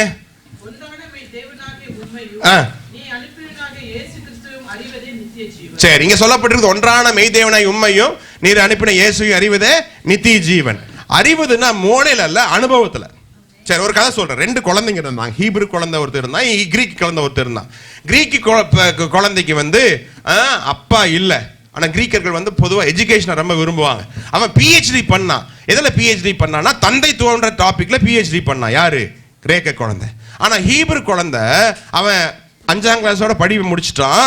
ஆனா அவனுக்கு அப்பா இருக்குது. இப்ப இவங்க 2 பேரையும் சேர்த்து 20 வயசுல 25 வயசுல கூப்பிட்டு தந்தையத்துவத்தை பத்தி விளக்கமா சொல்லுனா யார் சொல்லுவா? தந்தையை பத்தி சொல்லுனா யார் சொல்லுவா? ஏங்க, கிரேக்க பையன் PhD படிச்சிருக்கான் ஃபாதர்ஹுட்ல. அதுதான் அனுபவம். பக்கத்துல கை கொடுத்துக்கிறீங்க. நீங்க இயேசு மூளையில அறிஞ்சிருக்கீங்களா, அனுபவத்துல அறிஞ்சிருக்கீங்களா? நம்ம பாடுறோம்ல, யெகோவா தேவனுக்கு. சரி, அதுல ஒரு 10 நாமம் சொல்லுங்களேன். யெகோவா ஈரே, யெகோவா ஷம்மா, யெகோவா ஷாலோம், யெகோவா ரஃபா, யெகோவா மேக்காதேஸ். சரி, நிறைய வேண்டாம், 5 நாமம். இதுல எத்தனை பேருக்கு இது அனுபவம் இருக்கு? யெகோவா ஈரேன்ற அனுபவம் எத்தனை பேருக்கு இருக்கு? ஆமா, எல்லாவற்றையும் கொடுக்குற லார்ட் இஸ் மை ப்ரொவைடர். அது வேணா சொல்லுவான். எனக்கு சோறு கேட்டேன், சோறு கொடுத்தாரு, ஸ்லேட்டை கேட்டேன் கொடுத்தாரு, பென்சிலை கேட்டேன் கொடுத்தாரு. அது எல்லாரும் சொல்லுவாங்க. அடுத்தது யெகோவா நிசி. யெகோவா நிசினா என்னது? அது எத்தனை பேருக்கு அனுபவம் இருக்கு? 5 பேர் தான். ஆமென் ஆமென் அல்லேலூயா. தேவன். எங்க ஊர்ல ஒரு பாஸ்டர் இருக்கார் கிருபாசனத்தில். அவர் சொல்லுவார், 3ஆவது தான் படிச்சிருக்கார். அவர்கிட்ட பாஸ்டர்னு போய் உட்காந்து பேசிட்டு சொல்லுவோம், இந்த பக்கத்து வீட்டுக்காரன் பயங்கர பிரச்சனை பண்ணிட்டு இருக்கான் பாஸ்டர் பார். என்ன பாஸ்டர் பண்ணுறான்? கல் எடுத்து போடுறான் அந்த லேடி சர்ச்சு நடந்துட்டு இருக்கும் போதும் பார். ஒரு 2 மாதம் கழிச்சு போனால் சொல்லுவார், பாஸ்டர் அந்த லேடி ஆமாம் கேன்சரில் படுத்துட்டு இருக்காங்க அப்படின்பார். கொஞ்ச நாள் கழிச்சு போனால் சொல்லுவார், இவன் எப்போ பார்த்தாலும் பயங்கர கெட்டவாத்தியாக பேசிகிட்டு இருக்கான் பிரசங்கம் நடக்கும்போது. அப்புறம் 2 மாதம் கழிச்சு போனால் சொல்லுவார், பாஸ்டர் அவனுக்கு ஒரு ஆக்சிடென்ட் ஆயிடுச்சு. நீ ஒரே வேலை, இவர் எதுவுமே தெரியாது, 3ஆவது தான் படிச்சிருக்காரு. எப்போ பார்த்தாரு பலிபீடத்தில் உட்காந்து தோத்துறான்ட்டே இருப்பார். இப்போ இவர் சொல்ல முடியும், இயேசு எனக்காக யுத்தம் பண்ணுகிறார். எத்தனை பேர் சொல்ல முடியும்? நமக்கு அந்த அனுபவம் இருக்குது. சரி, யெகோவா ஷம்மான்ற அனுபவம் இருக்கா? இயேசு எங்கூட இருக்கிறார். ரைட், யெகோவா ஷாலோம், சமாதானம். சரி, இப்போ கொஞ்சம் காலேஜ் ஸ்டடீஸ்ல இருக்கு. யெகோவா மெக்காதீஸ் என்னன்னு தெரியுமா? அந்த அனுபவம் இருக்கா? 2 பேர். யெகோவா மெக்காதீஸ், கர்த்தரை பரிசுத்தமாக்குறார். பாவம் செஞ்சா மனசு துடிக்குதா? உபவாசம் போடுறதுக்கு மனசு வருதா? என்னை கழுவுங்கத்தாவே ரத்தத்தினால கழுவுன்னு கேட்கறதுக்கு மனசு வருதா? அப்படின்னா யெகோவா மெக்காதீஸ் என்ற அனுபவம் இருக்குது. எத்தனை சினிமா பார்த்தாலும் ஏசப்பா மன்னிச்சிருங்க தோத்துறோம். அடுத்த படம் புதுசா எப்போ வரும்? நமக்கு என்ன அனுபவம் இல்லை? யெகோவா மெக்காதீஸ். நான் ஏன் சொல்றேன்னா, இயேசுவை மூளையில் அல்ல அனுபவத்தில் அறிய வேண்டும். ஆமென். சரி, அப்போதான் நல்ல சீசலாய் மாற முடியும், ஆத்துமாதை நல்லா செய்ய முடியும். ஓகே, எசேக்கியேல் 18:4 வாசிங்க. இதோ எல்லா ஆத்துமாக்களும் சரி, ரைட். இயேசுவுக்கும் மனுஷனுக்கும் உள்ள உறவை பத்தி தெரிஞ்சாதான் ஆத்துமாதாயத்தில் ஈடுபட முடியும். நம்ம ஆண்டவரை நம்ம என்ன சொல்றோம்னா, இப்படி சொல்றோம், நான் இப்ப அப்பா அம்மா இருக்கிறாங்க, எங்க கூட பிறந்தவங்க இருக்கிறாங்கன்னு வச்சுக்கோங்க. இப்படி சொல்றேன், நாங்க அப்பா அம்மாவை நேசிக்கிறேன், எங்க அப்பா அம்மா மூலமா வந்த அக்கா தங்கச்சிகள் அண்ணன் தம்பிகள் நேசிக்க மாட்டேன்னு சொன்னா நம்மளை குறித்து என்ன சொல்லலாம்? சுகன் பிரதருக்கு நான் கேட்குற கேள்வி புரியுதுன்னு நினைக்கிறேன். எங்க அப்பா அம்மா மூலம் நான் வந்தேன், அதனால எங்க அப்பா அம்மாவை நேசிப்பேன். எங்க அப்பா அம்மா மூலம் வந்த அண்ணன் தம்பி அக்கா தங்கச்சி நான் நேசிக்க மாட்டேன் அப்படின்னா என்ன சொல்லலாம்? நான் சொல்லுவேன், வேல்யூலெஸ் பர்சன்ஸ். அப்படித்தான் இன்னைக்கு கிறிஸ்தவத்தில் நடந்துட்டு இருக்கு. இயேசுவை நேசிப்பேன், ஏன்னா இயேசுவால வந்தவன். ஆனா இயேசு படைச்ச ஆத்துமாக்களை நேசிக்க மாட்டேன். அவர் சொல்றாரு, ஆண்டு நம்மளை படைச்ச ஆண்டு தான் சொல்றாரு. நம்ம யார் அப்பான்னு கூப்பிடுறோமோ அவர் தான் சொல்றாரு, எல்லா ஆத்துமாக்களும் என்னுடைய அவருடைய உடன்பிறப்புகள் அப்பா அப்படின்றார். நம்ம அநேக நேரத்தில் என்ன சொல்றோம்? உங்களை நேசிக்கிற ஆண்டவரே, ஆனா நீங்க படைச்சவங்களை நேசிக்க மாட்டோம். அப்படின்னா என்ன செஞ்சிருப்போம்? ஒவ்வொரு கிறிஸ்துமஸ் பிளாக் ஃபாரஸ்டா சாப்பிட்றோமே, நல்லா சிக்கன் பிரியாணியா சாப்பிட்றோமே, இயேசு படைச்ச ஆத்துமாக்களை தேடி போய் என்னைக்காவது கொடுத்துருக்குறோமா? எத்தனையோ இயேசுவை அறியாத ஏழை மக்கள், பாமரர்கள், பிச்சைக்காரர்கள் இருக்கிறாங்களே, அவங்களை என்னைக்காவது கிறிஸ்துமஸ்ல நம்ம கால் தேடி ஓடி இருக்கா? ஏன்னா நேற்று கேட்டாங்க, மந்தி பிரியாணி சாப்பிட போலான்னு. நமக்கு வந்தா, வெளிநாட்டுக்கு வந்தா ஊழியம் செய்ய நிறைய பேர் சவுதியில் துபாயில் கூட, வாங்க பாஸ்டர் புஜ் கலிஃபா போய் பார்க்கலாம். நோ நோ நோ, எனக்கு நான் ஃபாரின் வர்றது சுற்றி பார்க்கல. என் மனைவி முதல் டைம் மலேசியா போயிட்டு வரும்போது ஆசையாக வந்து என் சூட்கேஸை திறந்து பார்த்தா ஏதாவது வாங்கிட்டு வந்திருப்பான். மேலே அழுக்கு துணி தான் வச்சுருந்தேன், கடைசி வாரம் துவைக்காது. என்ன கேட்டா ஒன்றுமே வாங்கிட்டு வரலையா? நான் சொன்னேன், ஃபாரின் போனது ஷாப்பிங்க்கு அல்ல, ஊழியத்துக்கு. கேட்டு பாருங்க, ஒன்றுமே வாங்கிட்டு வரல. இன்னைக்கு நான் போனால் எதுவும் வாங்க மாட்டேன். ரொம்ப வீட்டில் ரொம்ப தொந்தரவு பண்ண எங்களெல்லாம் உண்மையாக நேசிக்கிறது இல்லைனாலும் என்னைக்காவது போகும்போது சின்ன பர்ஸ் வாங்கிட்டு போய், ஏன்னா அவங்க எங்கள் ஒய்ஃபு கூட பிறந்தவங்க 8 அக்கா, அப்பா அம்மா கிடையாது. 8 அக்கா அம்மார்கள் அவளை ரொம்ப நேசிப்பாங்க, என்னையும் ரொம்ப நேசிப்பாங்க. அதனால ஆளுக்கு ஒரு பர்ஸை வாங்கிட்டு போய் கொடுத்தேன் சிங்கப்பூருக்கு வந்த போது. எங்கள் பைபிள் காலேஜ் பையங்களுக்கு கொஞ்சம் சாக்லேட் வாங்கி போனேன். நான் ஒரு 2 சாக்லேட் தான் சாப்பிட்டேன்.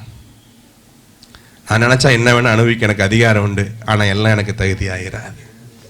ஆமென். ஏன்னா இயேசுவோடு இருந்தா இயேசுவை போலாமா? சரிங்களா? பக்கத்தில் கை கொடுத்து கேளுங்க, இயேசு படைச்ச ஆத்துமாக்களை பற்றி உங்களுக்கு தெரியுமா? நம்ம அவர் வாய்க்கிலியா அப்பா அப்பா அப்பா, இப்போ கொஞ்சம் டான்ஸ் எல்லாம் ஆடுறாங்க, அப்பா அப்பா அப்பா. என்ன அப்பா இல்லப்பா?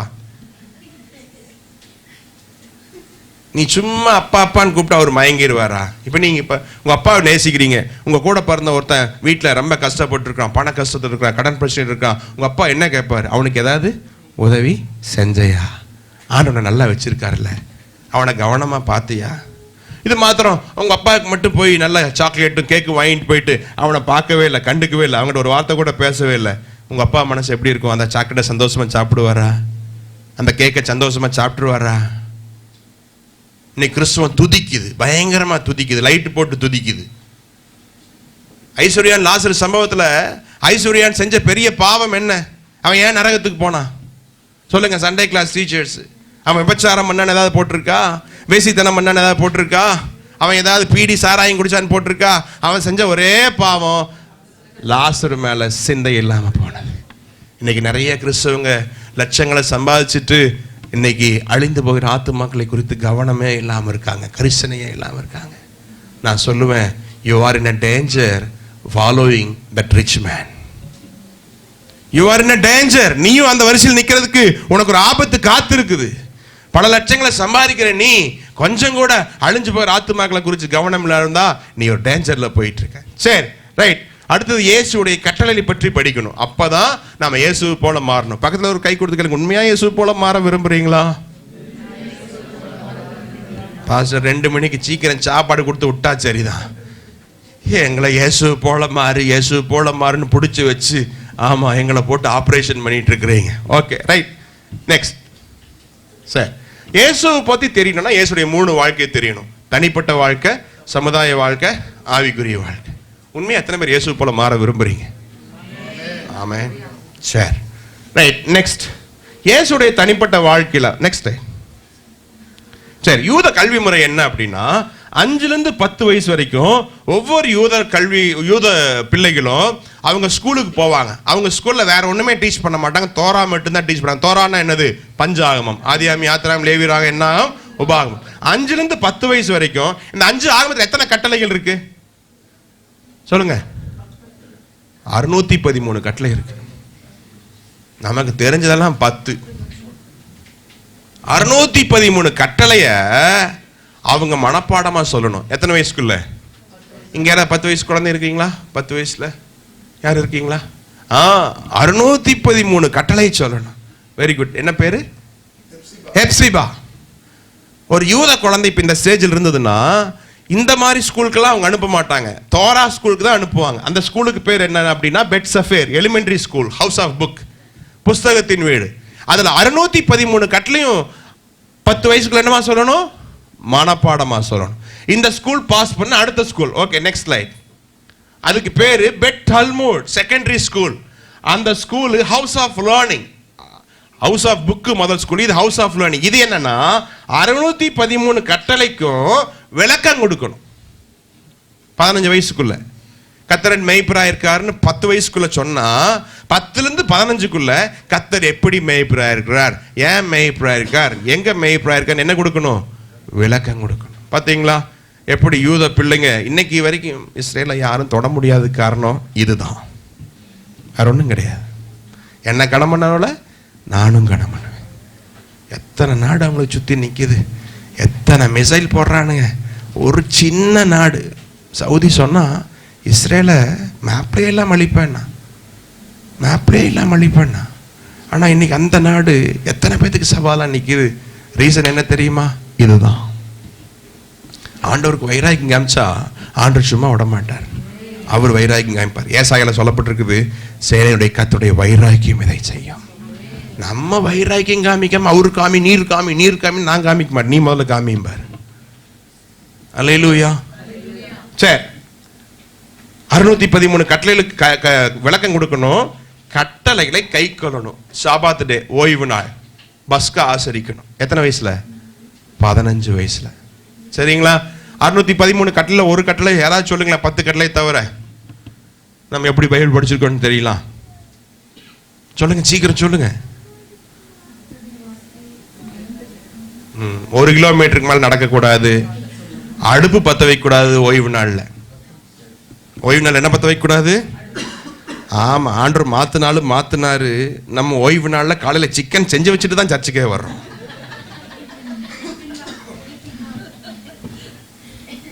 பழைய ஏற்பாட்டின்படி அடுப்பே பத்த வைக்க கூடாது. ஆண்டவர் கொஞ்சம் டீ வச்சு குடிச்சுக்கப்பான்ட்டு மாத்தினார். அதனாலதான் 1 பேர் சொல்லப்பட்டிருக்கு, உங்கள் சுயாதீனத்தை துர்க்குணத்துக்கு மூடலாக கொண்டுராமல் தேவனுக்கு அடிமையிலாய்க்கும். நமக்கு மாத்தினார் காலையிலேயே மட்டன் செஞ்சு வச்சுட்டு தான் சர்ச்சில் வந்து உட்காரோம். வந்து உட்காந்து பிரசங்கம் கேட்கும்போது போன அந்த வழியா வருமா, இந்த வழியா வருமா, மட்டன் இருக்குமா, தீந்து போயிருமா. கட்டளையில மாத்தினாரு. சுயாதீனத்தை துர்க்குணத்துக்கு மூடலாக கொண்டிருப்பதற்கல்ல, நம்ம தேவனுக்கு அடிமையிலாக இருக்கணும். சுயாதீனம் இருந்தால் அதை ஆண்டுக்காக பயன்படுத்தணும். சரிங்களா? ரைட்டா? சரி, நெக்ஸ்ட். அடுத்தது 15-30 வயசுக்குள்ள வேலைக்கு போறவன் வேலைக்கு போயிடுவான். 15 வயசுல மீன் பிடிக்கிறதுக்கு, ஆசாரிய வேலை செய்யறதுக்கெல்லாம் போயிடுவான். 15-30க்குள்ள இந்த ரபி ஆகிறவங்கெல்லாம் ஒரு ரபி கிட்ட போய் உட்காந்து படிப்பாங்க. எத்தனை வருஷம்? 15 வருஷம் படிப்பான். 15 வருஷம் கழிச்சு இந்த ரபி அவங்களுக்கு சர்டிஃபை பண்ணணும். ஒவ்வொரு ரபி கிட்ட 20 ஸ்டூடெண்ட் இருப்பாங்க. இவங்க அப்படியே ரபியை மாதிரி மாறணும். அப்பதான் அவன் சர்டிஃபிகேட் கொடுப்பான், இவன் ரபி, இஸ் ஃபிட் டு பி ரபி. அப்ப 30 வயசுல இவங்க என்னவா மாற முடியும்? ரபியா மாற முடியும். எப்படி கஷ்டம்னு சொல்றேன் இந்த 15 வருஷம். இப்ப தலைமை ரபி நடக்கும்போது காலில் முள்ளி குத்திருச்சுன்னா அவர் எப்படி நடப்பாரு? நொண்டி நடப்பார். இவர் நொண்டி நடந்தா முள்ளு குத்தாது 20 பேர் நொண்டி தான் நடக்கணும். எவ்வளவு கஷ்டம் பார்த்தீங்களா ரபி மெத்தடு. அதனால தான் ஆண்டவர் சொன்னாரு, நான் அப்படிப்பட்ட ரபி அல்ல, என் சுமை லகுவாயும் என் நுகம் மெதுவாயும் இருக்கிறது. வருத்தப்பட்டு பாரம் சுமக்கலே எல்லாரும் என் இடத்துல வாங்க, என் நுகத்தை உங்கள் மேல் ஏற்றுக்கொள்ளுங்க.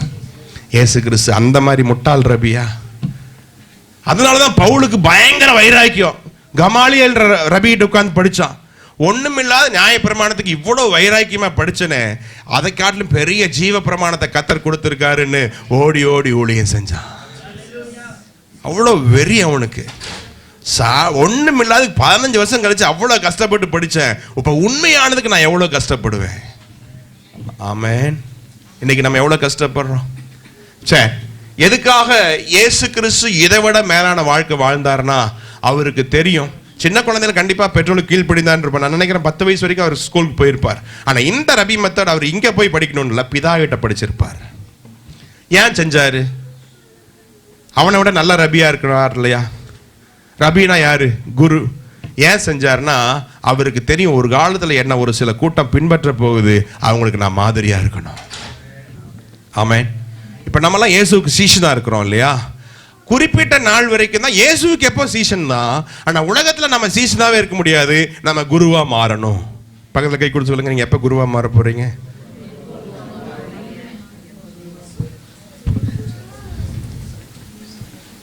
கிறிஸ்தவ வாழ்க்கை என்னன்னு தெரியாம வாழ்ந்துட்டு இருக்காங்க. we are after blessings.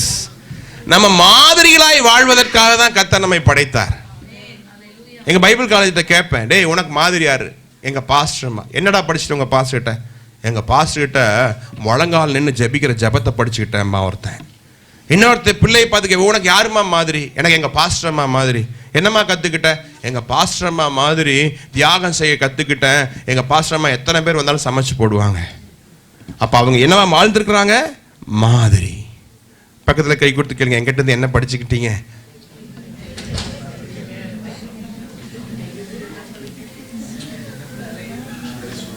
கேட்டா சொல்லணும். பீட்டரை பார்த்து கேட்டா, ஆமா எங்க அம்மாட்ட இருந்து ஊழிய வாழ்க்கையை நான் படிச்சுக்கிட்டேன்.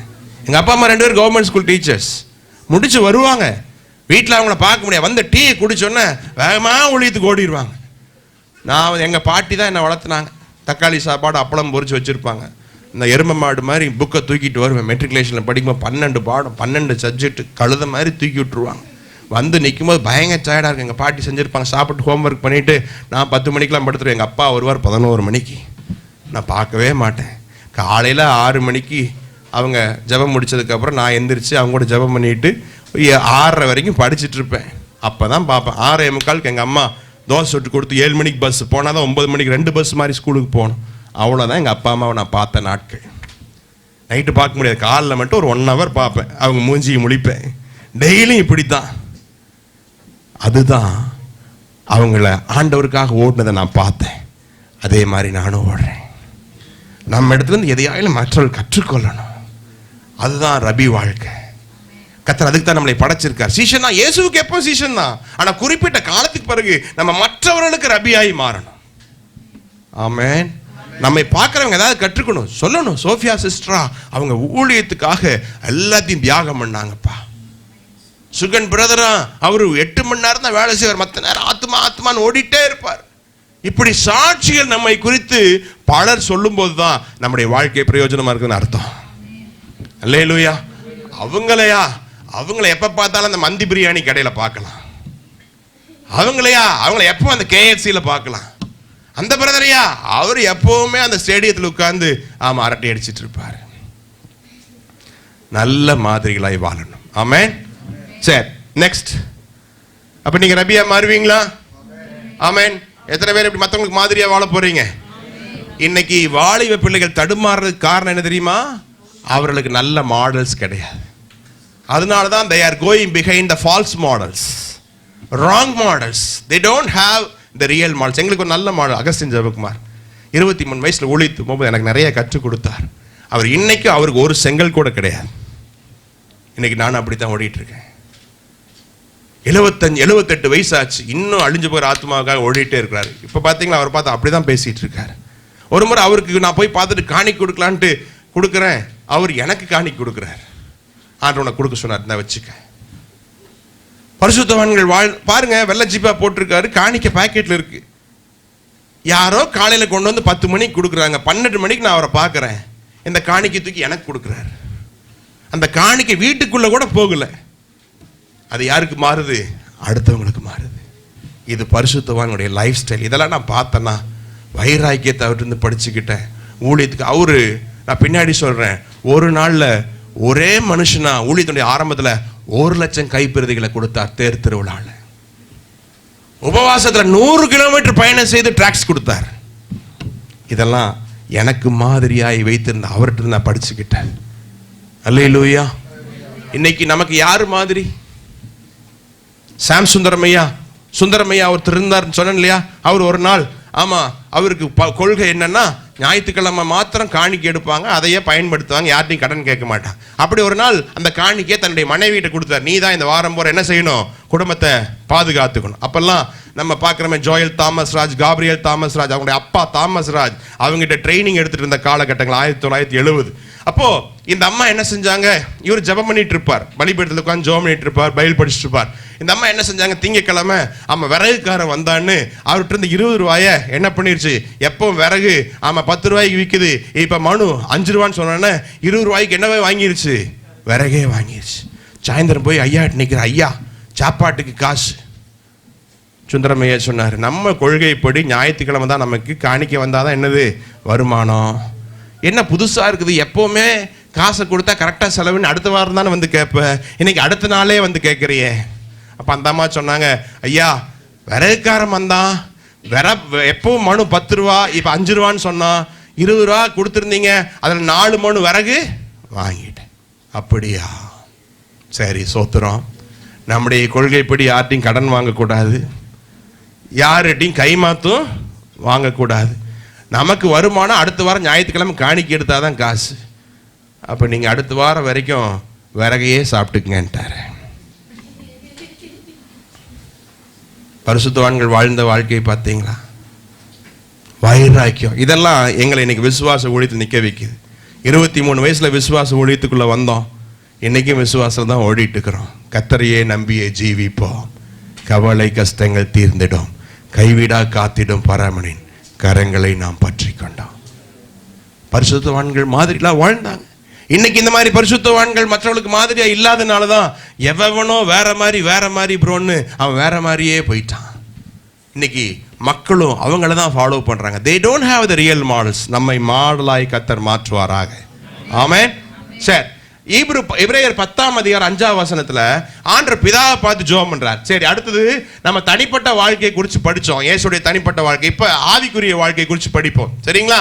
இங்க ஒரு ஜெபம் பண்றாரு பாருங்க. சங்கீதம் 40லயும் எபிரேயர் 10லயும் ஒரே ஜெபம் தான். ஒரு சரீரத்தை எனக்கு ஆயத்தப்படுத்தினீர். வாசிங்க, எபிரேயர் 5:10-5 வாசிங்க. உலகத்திலே பிரவேசிக்கும்போது பலியையும் காணிக்கையும் நீர் விரும்பவில்லை, ஒரு சரீரத்தை எனக்கு ஆயத்தம் பண்ணினீர், சர்வாங்க தகன பலி. சரி, அவர் என்ன சொல்றாரு? பலிகள் நமக்கு பிரியமானதல்ல, ஒரு சரீரத்தை எனக்கு ஆயத்தம் பண்ணி நான் போய் உங்களுடைய சித்தத்தை செய்ய வர்றேன். என்ன சொல்றாருன்னா, எனக்கு சரீரத்தை மாத்திரம் கொடுங்க, மற்றதெல்லாம் நீங்களா இருங்க. பிதாட்ட எப்படி ஜெபம் பண்றாரு? சங்கீதம் 40 இதே வசனம் தான் இருக்குது. டைம் இல்லை, நீங்க போய் வாசிச்சுங்க. அங்கேயும் பரிசுத்த ஆவியானவர். சங்கீதம் எழுதப்பட்ட காலம் என்ன, எபிரேயர் எழுதப்பட்ட காலம் என்ன, பல நூற்றாண்டுகள் வித்தியாசம் இல்லையா? ஆனா எழுதுனது ஒருத்தர் தான், யாரு? பரிசுத்த ஆவியானவர். அங்கேயும் அதே தான் ஜெபம் பண்றாரு. அவரை குறித்து தீர்க்க தரிசனமா, எனக்கு ஒரு சரீரத்தை மாத்திரம் கொடுங்க, மீதி எல்லாம் நீங்களாம் இருங்க. அப்படின்னா ஸ்கெலிட்டன் மாத்திரம் தான் நானு, மற்றதெல்லாம் நீங்க. பாருங்க, இயேசு மனிதனாய் வாழ்ந்தப்ப 100% தேவனா இருந்தார், 100% மனுஷனா இருந்தார். அவர் ஏன் அந்த உலகத்துல வாழ்ந்தப்ப அந்த தெய்வீகத்தன்மை வெளிப்படுத்தலைன்னா, அவர் மாத்திரம் தெய்வீகத்தன்மை வெளிப்படுத்தி இருந்தா நம்ம சொல்லியிருப்போம் அவர் தேவன், அதனால ஈஸியா வாழ்ந்துட்டு போயிட்டார். அவர் அப்படி வாழல. சிலுவைக்கு போனது கூட மனித தன்மையில தான் போனார். ஏன்னா எபிரேயர் சொல்லப்படுறது, அவர் நம்மை போல் சோதிக்கப்பட்டும் பாவம் இல்லாத பிரதான ஆசாரியர். அவர் மாத்திரம் தேவத்தன்மையை வெளிப்படுத்தி இருந்தா நம்ம சொல்லியிருப்போம் அவர் தேவனுங்க, அதனால வாழ முடிஞ்சதுங்க, அவரையெல்லாம் பின்பற்ற முடியாது. அவர் அப்படி வாழல. அவர் 100% மனுஷனா வாழ்ந்து காமிச்சார். ஏன்னா என்னை ஒரு கூட்டம் பின்பற்ற வேண்டும். இப்போ எத்தனை பேர் சொல்ல முடியும், ஸ்கெலிட்டன் தான் நானுங்க, உள்ள இருக்கிறதெல்லாம் இயேசுநாதர்? கேளுங்க, பக்கத்தில் கொடுத்து கேளுங்க. அப்படி சொல்ல முடியுமா? ஸ்கெலிட்டன் வெளி உடம்பு தான் நானுங்க, உள்ள இருக்கிறதெல்லாம் இயேசுங்க. கேளுங்க கேளுங்க, அப்படி சொல்ல முடியுமா? ஆனா பவுல் சொன்னார், இனி நான் அல்ல கிறிஸ்துவே. அதனால தான் வாசிங்க 2 கொரிந்தியர்ல அவர் சொல்றாரு, என்னை நான் கிறிஸ்துவை பின்பற்றுவது போல நீங்க என்ன பின்பற்றுங்க. ரைட்டுங்களா? ரைட். என்ன சொல்றாரு? நான் கிறிஸ்துவை பின்பற்றுவது போல நீங்க என்ன பின்பற்றுங்க. பாத்தீங்களா? சரி, நேரம் இல்லை, டைம் இல்லை. ஓகே, வாசிக்க வேணாம், டைம் இல்லை. அப்ப எந்த அளவுக்கு தன்னை மாடலா மாத்தி இருப்பார். அப்படி ஒரு மனுஷன் வாழ முடியும்ன்ற உதாரணம் தான் யாரு? பவுல். நம்ம சொல்ல முடியுமா? என்ன பார்க்காதீங்க, இயேசுவை பாருங்க. நம்ம என்ன சொல்றோம்? என்ன பார்க்காதீங்க, அவர் என்ன சொன்னாரு? நான் கிறிஸ்துவை பின்பற்றுவது போல நீ என்ன பின்பற்று. நம்மடி வாழ்ந்தா தானே சொல்ல முடியும். நம்மடி வாழாம, ஆமா, ஒரு ஐயர் பிரசங்கம் பண்ணிட்டு இருந்தாராம். ஐயர் பிரசங்கம் பண்ணிட்டு இருக்கும்போது, ஆமா, முந்தின நாள் ஒரு கோழியை கொண்டு வந்து வீட்டம்மாட்ட கொடுத்து, இது நாளைக்கு சர்ச்சு முடிச்சோன்னு என்ன பண்ணி வச்சிரு, சமையல் பண்ணி வச்சிரு. இவர் பயங்கரமா பிரசங்கம் பண்றார். ஞாயிற்றுக்கிழமை, பிறர் பொருளை இச்சியாதிருப்பாயாக, ஆமா, பரிசுத்தமாய் வாழுன்னு. இந்த அம்மா இந்த பிரசங்கத்தை கேட்டுக்கிட்டு நடு பிரசங்கத்தில் போய் அந்த கோழி அவுத்துட்டு வந்துருச்சு.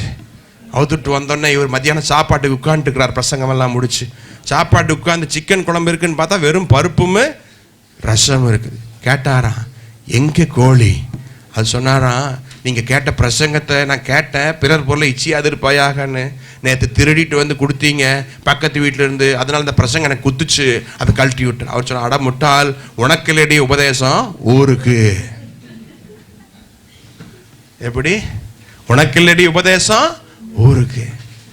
இப்படிதான் வாழ்ந்துட்டு இருக்காங்க இன்னைக்கு. ஓகே, நம்ம சொல்லணும், சரீரம் தான் நானு, மற்றதெல்லாம் இயேசு. அந்த ஸ்டேஜுக்கு வரணும் கிறிஸ்தவங்க. ஆனா அது இல்லாம இன்னைக்கு என்னென்னமோ பண்ணிட்டு இருக்கிறாங்க. அப்படி சொன்னாதான் உண்மையான கிறிஸ்தவன். இனி நான் அல்ல, கிறிஸ்துவே எனக்குள் பிழைத்திருக்கிறார். என்னை பார்க்கிறவள் இயேசுவை பார்க்க வேண்டும். ஆமென். என்னை பார்க்கிறவள் இயேசுவை பார்க்க வேண்டும். சரி, நெக்ஸ்ட் ஸ்லைட். பிதாவின் இடத்துல கற்றுக்கொண்டார். நெக்ஸ்ட், சமுதாய வாழ்க்கையில எல்லாருடைய நல்ல உறவுல இருந்தார். நீங்க இருக்கிறீங்களா? உங்களுக்கு ஃப்ரெண்ட்ஸ் இருக்காங்களா? சரி, இயேசு பேதுடைய மாமியோட வீட்டில் நல்ல உறவு இருந்தார், சகை வீட்டில் இருந்தார், லாசர் வீட்டில் நல்ல உறவு இருந்தார். பாருங்க, நல்ல தோழனா இருந்தான். உங்களுடைய சிநேகிதனாகி லாசர் மாதிரி எவ்வளோ ஃப்ரெண்ட்ஷிப் பார்த்தீங்களா? இப்போ நமக்கு நம்மளை கொஞ்சம் சொல்லுவாங்களா சமுதாயத்தில்? Okay, next line. சார், நிறைய பேர் சொல்கிறாங்க, அப்படியெல்லாம் பழக முடியாது பாஸ்டர், அப்படியெல்லாம் பழக முடியாது. பக்கத்தில் பார்த்து சிரிங்க, எல்லாம் பக்கத்தில் பார்த்து சிரிங்க, ஒவ்வொருத்தரையா சிரிங்க, பார்த்து சிரிங்க, நல்லா சிரிங்க. பக்கத்தில் கை கொடுத்து கேளுங்க, நல்லா இருக்கிறீங்களா? ஏங்க, ஒரு 5 ரியாலுக்கு சேர்த்து சிரிங்க. சரி, உங்களுக்காக தான் ஒரு கேம். சீக்கிரம் இந்த கேமை கை எடுக்காம இந்த கோட்டை, இந்த டாட்ஸை நேர் கோட்டில் ஜாயின் பண்ணுங்க. எல்லாம் பேப்பர் கொடுத்துருக்காங்க இல்லையா? உங்களுக்கு நோட்டு கொடுத்துருக்காங்க இல்லையா? செமினார்ல எடுங்க, 9 புள்ளிய வரைங்க, வரைஞ்சிட்டு கை எடுக்காம சேர்த்துங்க. பிரதருக்கு நோட்டு கொடுக்கலையா? என்னுடைய நோட்டை கொடு, அவங்களுக்கு யூஸ் பண்ணிக்கிட்டோம். ரைட், சீக்கிரம் சேர்த்திட்டீங்களா? யாரெல்லாம் சேர்த்துனீங்க? கை எடுக்கக்கூடாது, கோடு வளையக்கூடாது, வந்த இடத்துக்கு திருப்பி வரக்கூடாது. அதுதான் இந்த கேமுடைய ரூல்ஸ். வாசிங்க, பண்ணுங்க. எல்லா டாட்ஸையும் சேர்த்தணும். சிஸ்டர் நீங்க காமிங்க. நீங்க காமிங்க. கோடு வளையக்கூடாது, கோடு வளையக்கூடாது. ஆமா, வளையக்கூடாது, கோடு வளையக்கூடாது. ஓகே, எல்லா டாட்ஸையும் சேர்த்து, எல்லா டாட்ஸ் சேர்ந்துருச்சா? ஓகே, செக் பண்ணுங்க, நான் இப்ப காமிப்பேன். Right, okay. வாசிட்டீங்களா? பண்ணிட்டீங்களா? பண்ணிட்டே இருக்கீங்களா? Very good. கை எடுத்தீங்களா?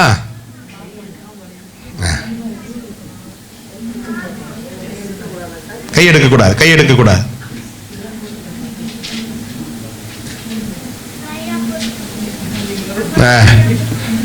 சரி, நானே காமிச்சேன், டைம் ஆயிடுச்சு.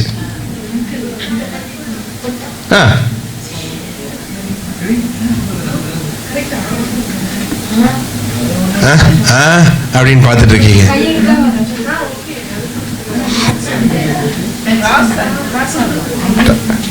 கிராஸ் ஆகலாம், பட் கை எடுக்க கூடாது. வந்த இடத்துக்கு திருப்பி வரக்கூடாது, வந்த பாயிண்ட்ஸுக்கு திருப்பி வரக்கூடாது.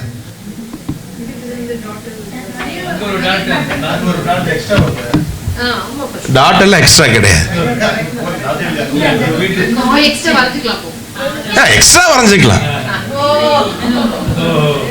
சரி, இது என்னன்னா நம்ம பொதுவா இங்க வந்து நின்னுட்டே இருப்போம். ரைட்டா? பாருங்க, நான் கொஞ்சம் எக்ஸ்ட்ராவா போய் மறுபடியும் வந்து இங்க வந்து இதுல போய் இதுல சேர்த்திருக்கு. இதுக்கு பேர் என்னன்னா walking extra miles. Walking extra miles. பொதுவா நம்ம ஒரு பாண்டேஜுக்குள்ள இருப்போம், இதுக்கு மேல என்னால முடியாது. அதனாலதான் பிலிப்பியர் 4:13 சொல்லுது, என்னை பலப்படுத்த கிறிஸ்துவனால. நம்ம ஜீரோ தான், கவுண்ட்லெஸ் ஜீரோ, நம்ம பயங்கரமான கவுண்ட்லெஸ் ஜீரோஸ். ஆனா நமக்கு முன்னாடி ஒன்றுன்ற இயேசு வர்றார், கவுண்ட்லெஸ் வேல்யூஸ். ஆமென்.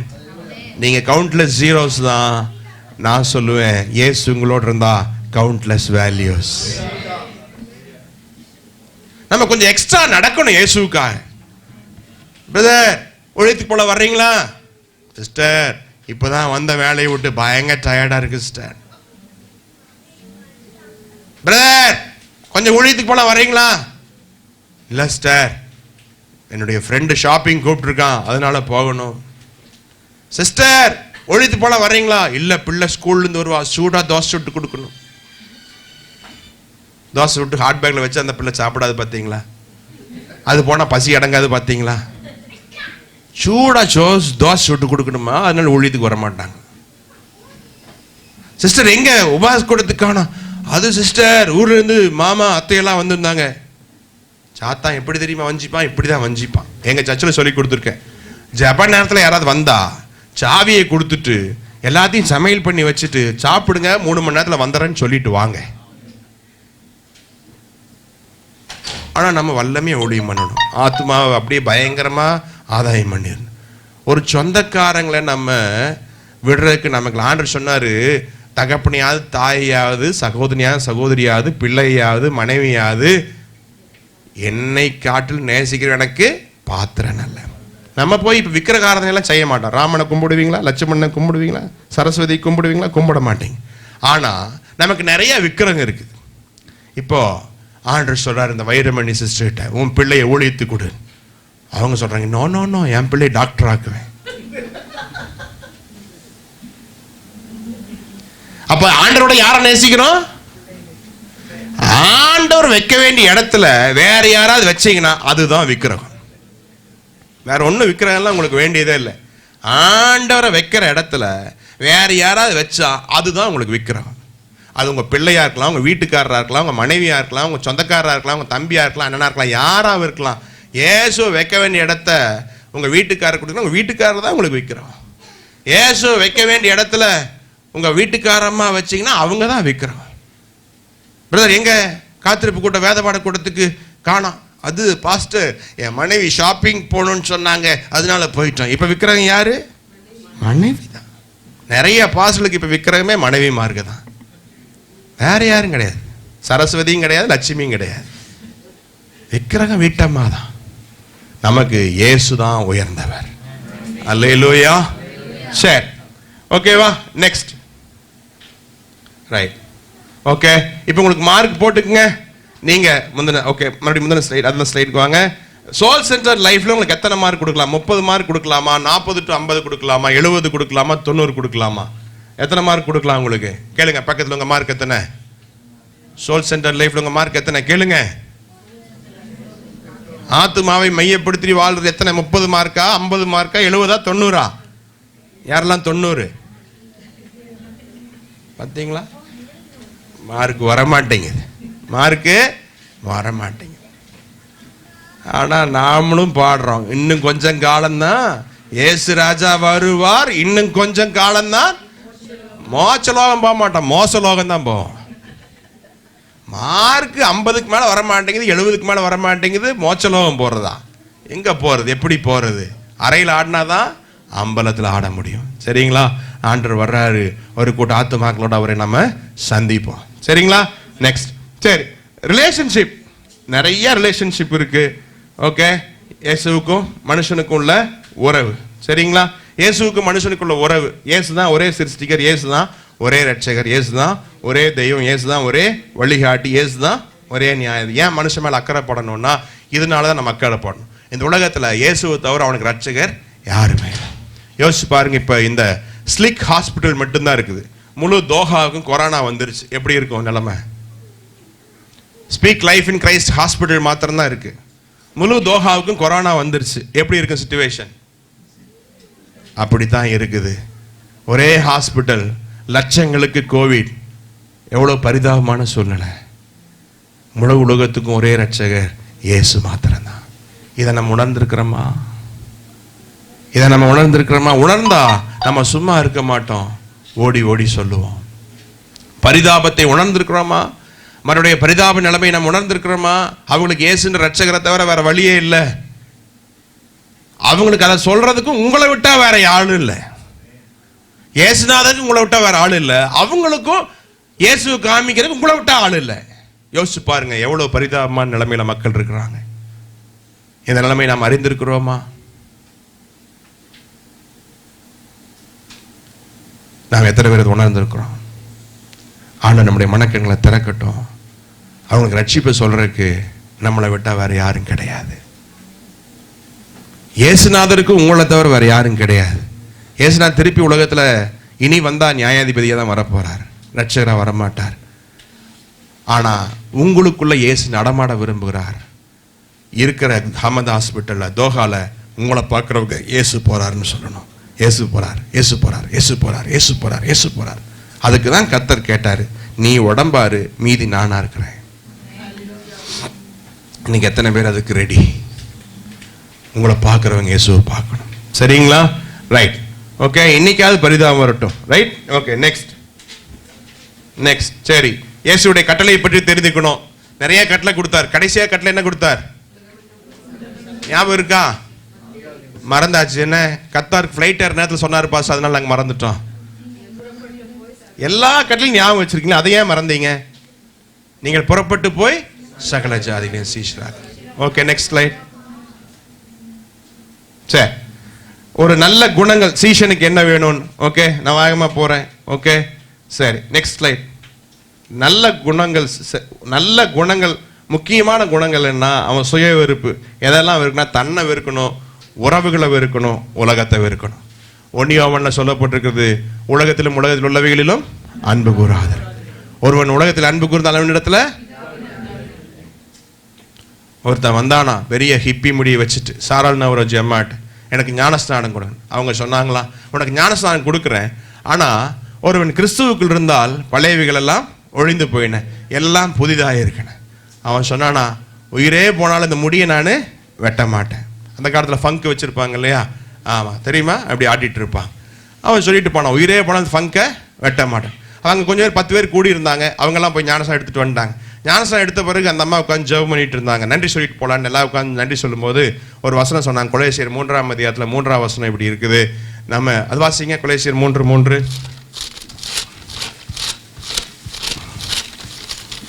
ஏனென்றால் நீங்கள் மரித்தீர்கள், உங்கள் ஜீவன் கிறிஸ்துவுடனே தேவனுக்கு மறைந்திருக்கிறது.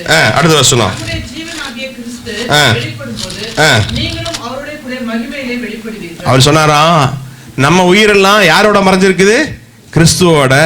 அவர் வரும்போது நம்ம செத்தாலும் பிரச்சனை இல்லை, அவருக்கு எல்லாத்தையும் என்ன பண்ணுவாரு? கொண்டு வருவார். நம்ம ஜீவன் யாரோட மறைஞ்சிருக்குது? இயேசுவோடு. அவர் திரும்பி வரும்போது நம்ம கல்லறையிலேருந்து எழுப்புவார். நான் சொன்னேன், நம்ம ஜீவனெல்லாம் நம்ம உயிரெல்லாம் இயேசுவோடு மறைஞ்சிருக்குது, அவன் உயிர் மாத்திரம் அவன் மயிரில் இருந்தது அப்படின்னாங்களாம். அவன் என்ன சொல்லிட்டு போனான்? உயிரே போனாலும். அப்போ அவன் உயிர் எங்கே இருக்குது? அவன் முடியல. இன்னைக்கு நிறைய பேர் உயிர் எங்கேயோ இருக்கு. பக்கத்தில் கொடுத்து கை கொடுத்துக்க, உங்கள் உயிர் எங்கே இருக்கு? எங்கள் பைபிள் காலேஜ் பையன்கிட்ட நிறைய பேர் உயிர் வரும்போது மாமா பொண்ணுகிட்ட கொடுத்துட்டு வந்திருப்பாங்க. சில பிள்ளைங்க அத்தை பையன்கிட்ட கொடுத்துட்டு வந்திருப்பாங்க. அடைந்தால் மகாதேவி, இல்லையேல் மரணதேவி. நம்ம உயிர் இயேசுவோடு மறைஞ்சிருக்கணும். அப்பதான் அவர் வரும்போது அவர் நம்ம எழுப்புவார். நம்ம எதுக்காகவும் இயேசு விட்டு கொடுத்துடக்கூடாது. ஆமென். எனக்கு இயேசு தான் முக்கியம், மற்றதெல்லாம் எதுக்காகவும் இயேசு விட தயார்.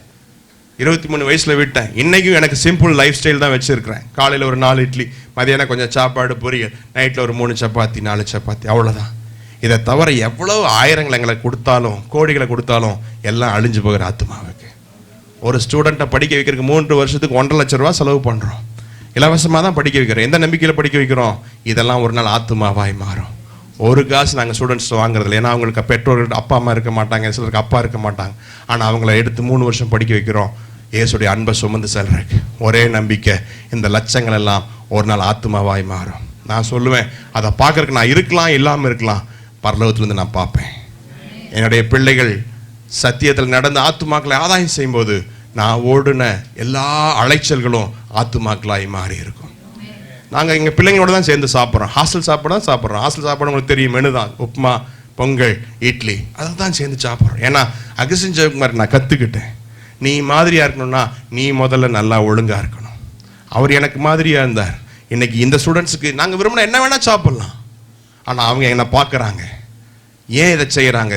நாங்கள் போய் சபையில் இதை செய்யணும், மற்றவங்களுக்கு மாதிரியா இருக்கணும். அல்லேலூயா. என்ன வேணா அனுபவிக்கலாம், ஆனால் எல்லாம் எங்களுக்கு தகுதி ஆயிராது. எங்களை பார்க்குறவங்க இயேசுவை பார்க்கணும்.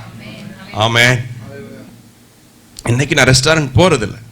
ஏன்னா நான் வேலை செய்யும்போது மிஷனரி அலவன்ஸ் வாங்கும்போது 1350 ரூபா தான் என்னுடைய அலவன்ஸ். 150 ரூபா தசம் வாங்கி கொடுத்துருவேன். 1200 ரூபா இருக்கும். 1200 ரூபா வச்சு எனக்கு பெரிய சபை ஊழியம் இல்லை, ஸ்டூடெண்ட்ஸ் மினிஸ்ட்ரி தான் கொடுத்தாங்க. அதை 3 வாரம் பிள்ளைகளுக்கு செலவு பண்ணிடுவேன். வாரம் அவங்களுக்கு ஸ்நாக்ஸ் கொடுத்துருவேன்.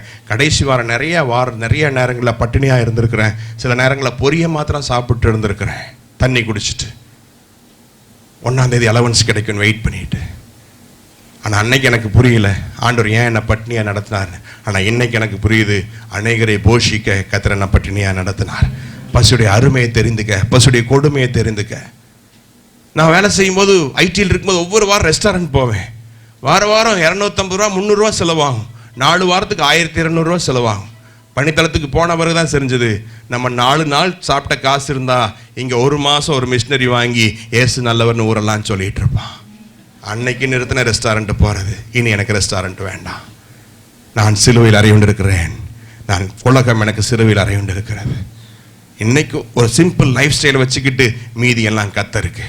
எனக்கு இவ்வளோதான், இது போதும். எங்கள் ட்ரெஸ் கொஞ்சம் ட்ரெஸ் தான் வச்சுருக்கேன். 5 dress, daily white shirt, colour pant, 5 நாளைக்கு 5 கலர் பேண்ட், ஞாயிற்றுக்கிழமை ஒயிட் அண்ட் ஒயிட். இது போக எங்களுக்கு எதுவும் வைக்கலண்ணா. ஏன்னா எத்தனை காசு வந்தாலும் அது அழிஞ்சு போகிற ஆத்துமாவுக்கு. வாலிபரில் உருவாக்கணும்னா அவங்க போய் ஆத்துமாக்களை ஆதாயம் செய்வாங்க.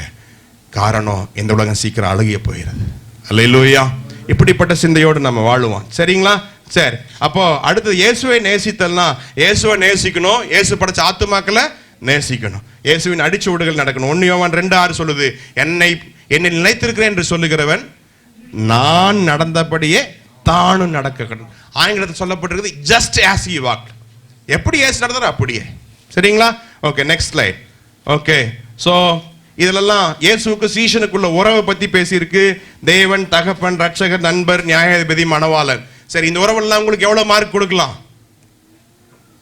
தேவன்ற உறவில் எத்தனை மார்க் கொடுக்கலாம்?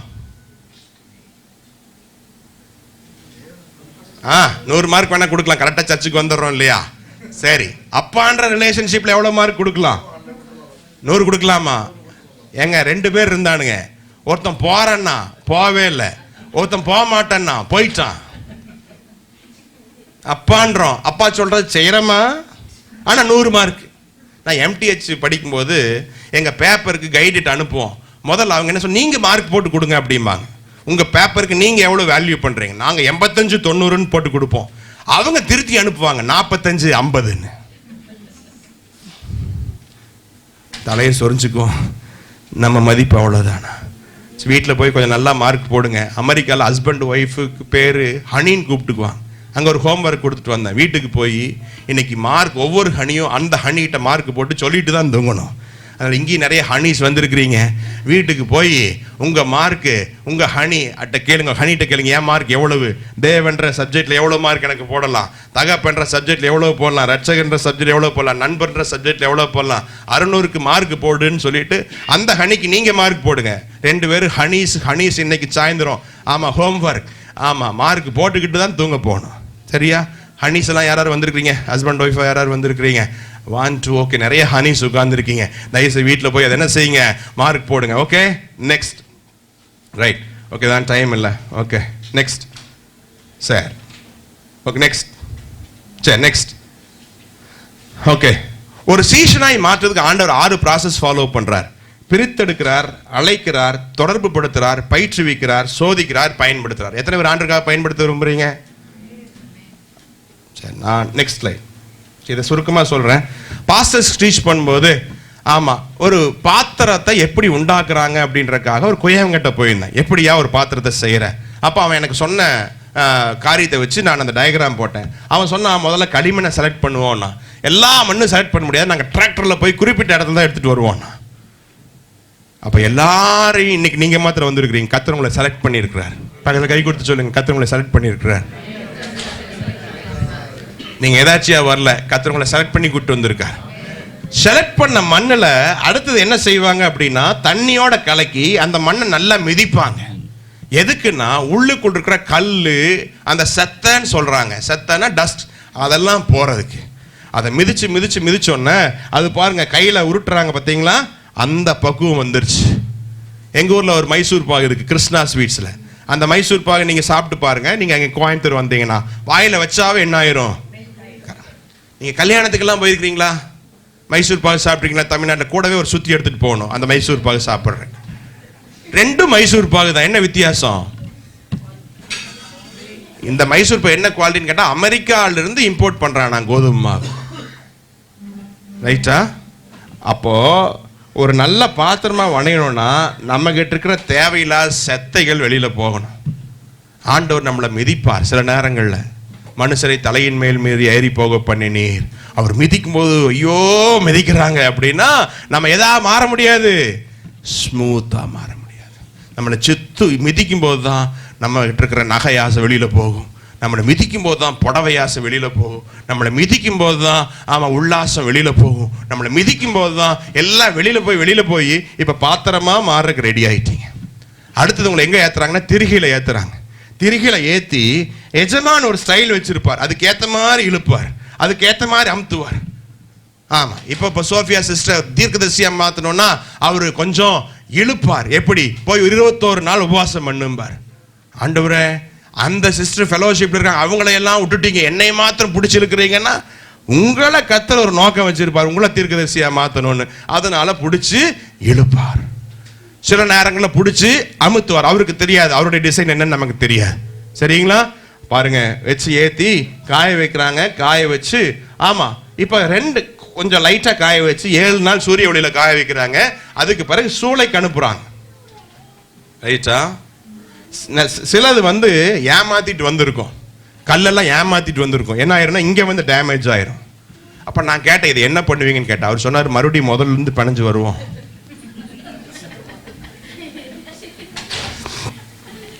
சரி, சிலது அங்கேயும் டிமிக்கி கொடுத்துட்டு அங்க போயிடும். எங்க? சூளைக்கு. சூளைனா எப்படின்னா 40 நாள் நெருப்புல பத்த வச்சிருவாங்க. 40 நாள். செங்கல் சூளைக்கெல்லாம் போயிருக்கீங்களா? 40 நாள் நெருப்புல பத்த வச்சிருவாங்க. அப்புறம் தான் அது என்ன வரும், பக்குவத்துக்கு வரும். அது என்ன பண்ணலாம், வீடு கட்டலாம். இப்போ 40 நாள் எரிஞ்ச பிறகு அது நல்ல பாத்திரமா மாறிச்சு. அதுல நல்லா பாலிஷ்லாம் போட்டவர் சைனா கிளேன் அப்படின்னு வாயை திறந்து பார்க்குற லூலு மார்க்கெட்டில் போய் சைனா பவுல் எவ்வளோ நல்லா இருக்குது பார்த்தியா அப்படின்னு. ஆனால் அது வர்றதுக்கு முன்னாடி எவ்வளோ ப்ராசஸில் வந்திருக்கு. இப்படி தான் கர்த்தர் உங்களை நல்ல பாத்திரமாக மாற்ற போகிறார். உங்களுக்குள்ள வரங்களை ஊற்ற போகிறார். உங்களுக்குள்ள வல்லமைகளை ஊற்ற போகிறார். எத்தனை பேருக்கு நல்ல பாத்திரமாக மாற விரும்புகிறீங்க?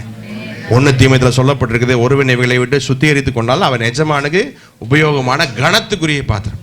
ஆனால் நான் கேட்டேன், இங்கே உடஞ்சி போச்சு என்ன செஞ்சா என்ன செய்யறதுன்னு கேட்டேன். ஒன்றும் செய்ய முடியாது, தூக்கி தான் வீசுவாங்க. பாவத்தோட விளையாடக்கூடாது, ஆண்டவருக்கு பிரியமில்லாத காரியத்தோடு விளையாடக்கூடாது. அது நம்ம உடைச்சிடும். முதல்லயே தப்பு பண்ணிட்டா, தெரியாம பண்ணிட்டா மன்னிச்சு ஆண்டவர் மறுபடியும் வணைவார். நல்லா போய் விட்ட பிறகு நம்ம ஆண்டவரை ஏமாத்தினோம்னா ஒன்றுத்துக்கும் செய்ய முடியாது. சரியா? இப்போ பாத்திரமா மாறிட்டீங்களா? யாருக்கெல்லாம் என்னென்ன வர வேணும்? சிஸ்டர் உங்களுக்கு என்ன வர வேணும்? 9 வரம் இருக்கு இல்லையா? என்ன வர வேணும் சொல்லுங்க. அனைத்து வர வேணும். உங்களுக்கு என்ன வர வேணும்? அனைத்து வர வேணும். அவ்வளோ தூரம் மிதி வாங்கணும். ரெடியா? மனுஷர் எங்கள் தலையின் மேல் ஏறி போக பண்ணினீர், தீயும் தண்ணீரையும் கடந்து வந்தோம். ஆசைப்படுற தப்பு இல்லை, வா நான் தர்றேன், அவ்வளவு நான் மிதிக்கிறேன் பார் ஆண்டவர். ஆமென். ஆண்டவர் சொல்றாரு, முழு நேரம் ஊழியத்துக்கு வா. ஆண்டவர், ஒரு பிள்ளைக்கு 2 பிள்ளை இருக்கிறாங்க, அது பொம்பளை பிள்ளைகளா இருக்கிறாங்க. ஆண்டவர் என்ன செய்ய, எப்படி வர்றது? மிதிப்பார் நல்லா. உங்களுக்கு என்ன வர வேணும் சிஸ்டர்? அவங்களுக்கு சொன்ன பதில் எனக்கு ஒண்ணு வேண்டாம் பாஸ்டர். அனே வரங்க கேட்டேன் நான். வரத்தை வைத்து ஆத்துமாக்களை சம்பாதிக்கணும். உங்களுக்கு என்ன வர வேணும் சிஸ்டர்? பின்னாடி தீர்க்கதரிசனம் வரும். ப்ராஃபிட் ரொம்ப கஷ்டம். ஆண்டவர் எல்லாரும் சுத்த போயிடுவாங்க, உங்களை 21 நாள் ரூம்குள்ளேயே போட்டுருவாரு. ஆண்டவரே, அங்கே போய் மந்தி பிரியாணி சாப்பிட முடியல, என் ஃப்ரெண்ட் எல்லாம் சாப்பிட்றேன், ஆண்டவரே என்னை போட்டு உபவாசம் விட்டுட்டீரு. நான் உன்னை தீர்க்கதரிசியாக மாற்ற விரும்புகிறேன். ஆமென். ஆண்டவர் நிரப்பிட்டார். இப்போ நம்ம அடுத்தது பயன்பாட்டுக்கு போக போகிறோம். முடிஞ்சது. Okay sir, next slide. Sir next next next next சீக்கிரம். ஓகே, அந்த 5 ஃபிங்கர் மெத்தட். சீக்கிரம் சீக்கிரம் சீக்கிரம். Next slide. Okay, 5 finger method. இப்போ நிறைஞ்சிட்டீங்க, வல்லமையால் நிறைஞ்சிட்டீங்க. இப்போ ஆத்ம ஆதாயம் செய்ய போறீங்க. ஓகே, கை காமிங்க. இப்போ அப்பா பர்சனல் எவாஞ்சலிசம் எப்படி பண்றது? உங்களோட ஒரு நிமிஷம் பேசலாமா? என் வாழ்க்கையில் நடந்த, உங்க வாழ்க்கையில் நடந்த முக்கியமான சம்பவத்தை சொல்லுங்க. என் வாழ்க்கையில் நடந்த முக்கியமான சம்பவத்தை சொல்லலாமா? அதுக்கு முன்னாடி நான் எவ்வளவு கஷ்டப்பட்டேன், இப்போ எவ்வளவு சந்தோஷமா இருக்கேன். சரியா? சரி, இப்போ ஒரு 2 நிமிஷத்துல உங்களுக்குள்ள அந்த முக்கியமான சம்பவத்தை ஷேர் பண்ணுங்க. எந்த சம்பவத்தை ஆண்டுடைய அன்பை ருசிச்சிங்க? சீக்கிரம் ஷேர் பண்ணுங்க, சீக்கிரம் ஷேர் பண்ணுங்க. டைம் ஆயிடுச்சு. எந்த சம்பவத்துல ஆண்டுடைய அன்பை ருசிச்சிங்க? 2 நிமிஷம் தான், எல்லாரும் ஷேர் பண்ணிருக்கணும். ஷார்ட்டா, சச்சில சாட்சி சொல்ற மாதிரி சாட்சி சொல்லக்கூடாது. சீக்கிரம். இல்ல இல்ல, உங்க வாழ்க்கையில எந்த சம்பவத்துல ஆண்டுடைய அன்பு அதிகமா ருசிச்சிங்க? இதைத்தான் நீங்க மத்தவங்க கிட்ட ஷேர் பண்ண போறீங்க. சீக்கிரம்.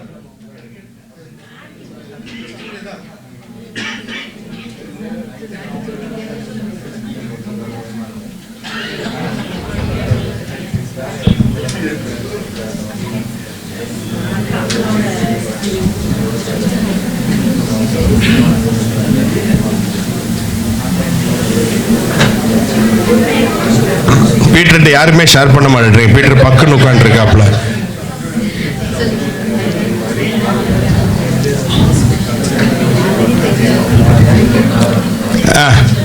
ஷேர் பண்ணியாச்சா? சரி, ஒவ்வொரு குரூப்ல இருந்து ஒவ்வொருத்தர் வாங்க பாப்போம் முன்னாடி. Please come. தங்கச்சி பேர் என்ன?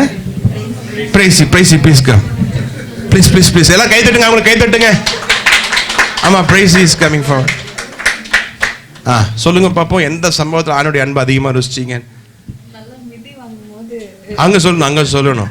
ஓகே, எந்த சம்பவத்துல? சீக்கிரம். சும்மா just because I made mistake got in அப்படியே விட்டுல.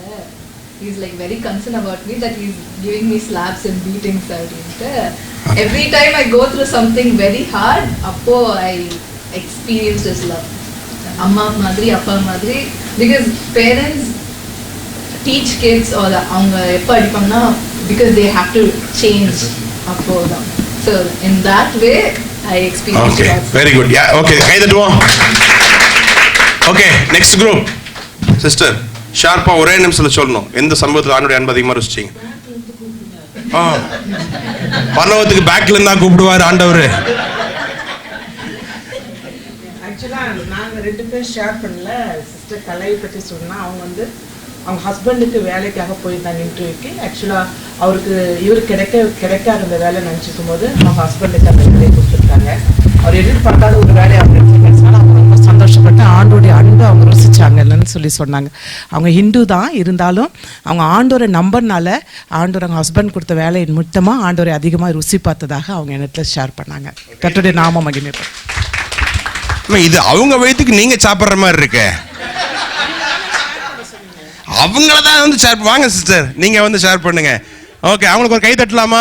Very good, super testimony. Thank you sister. அவங்களுக்கு நீங்க வாயா இருந்தீங்க, சந்தோஷம். ஆரோனை போல அழைக்கப்பட்ட ஒழிய கனமான ஒழியத்துக்கு இல்லை 2001 வந்து ஹஸ்பண்டுக்கு வந்து ஒரு இன்டர்வியூ நடந்தது. ஆக்சுவலி 2 நாளைக்கு முன்னாடியே அவங்களுக்கு இன்னொருத்தரை செலக்ட் பண்ணிட்டாங்க. இவங்களுக்கு கிடைக்கலன்னு சொல்லி ரொம்ப மனசு வருத்தத்தோடு இருக்கும்போது, நீங்கள் அமைதியாக இருங்க, நடக்கிறது நடக்கும், பார்த்துக்கலாம் அப்படின்ட்டு அன்னைக்கு நான் மதியமே இவங்களை இன்டர்வியூ கூப்பிட்டுட்டாங்க. அவங்க கேன்சல், இவங்க செலக்ட் ஆகிட்டாங்க. ஆக்சுவலி அது எனக்கு அந்த ஒரு நாள் ஃபுல்லாக ரொம்ப ப்ரேயர் பண்ணிகிட்டே இருந்தேன். எங்கள் மொட்டை மாடியில் தான் உட்காந்து ப்ரேயர் பண்ணுவேன். ப்ரேயர் பண்ணிகிட்டே இருந்தேன். அது எனக்கு ரொம்ப சர்ப்ரைஸாக இருந்துச்சு. எனக்கு அதை ஏன்னா எனக்கு கிடைக்குன்னு நான் நம்பினேன், ஆனால் அவங்க அதை நம்பலை. எனக்கு அது இந்த நிமிஷமும் அதை நினச்சா எனக்கு உடம்புலாம் புல்லரிக்கும். ஏன்னா எனக்கு ஏதோ தோணிகிட்டே இருந்துச்சு, நடக்கும் நடக்கும் நடக்கும்னு. அது அப்படியே நடந்தது. மறுநாளே வந்து அவங்க எதிர்பாராமல் எனக்கு ஃபோன் பண்ணி எனக்கு இன்டர்வியூ கூப்பிட்டாங்க. ஈவினிங்கே சொல்கிறாங்க செலக்ட் ஆகி எனக்கு அப்பாயின்மெண்ட் லெட்டர் வந்துருச்சு. எனக்கு அவ்வளோ சர்ப்ரைஸாக இருந்துச்சு. அது கொஞ்சம் எனக்கு ஹாப்பியாக இருந்தது. Okay, very good. இவங்க தான் சுவிசேஷ வீராங்கனை. சுவிசேஷ வீராங்கனை மறுபடியும் ஒரு சத்தமா கைதட்டலாமா? பார்த்தீங்களா, கிறிஸ்தவங்க நம்ம வரமாட்டேன்றோம், இப்போதான் ஆண்டருக்குள்ள வர்றாங்க. எவ்வளோ தைரியமா வர்றாங்க. இதைத்தான் நான் கேட்டேன், வேற என்ன கேட்டேன்? இப்படி எல்லா லைஃப்லையும் இன்சிடென்ட்ஸ் இருக்கும். இதை வந்து நீங்க ஷேர் பண்ணு. யார் பிரதர் வரீங்களா? Praise Lord. Brother boss Dominic கைதட்டுங்க.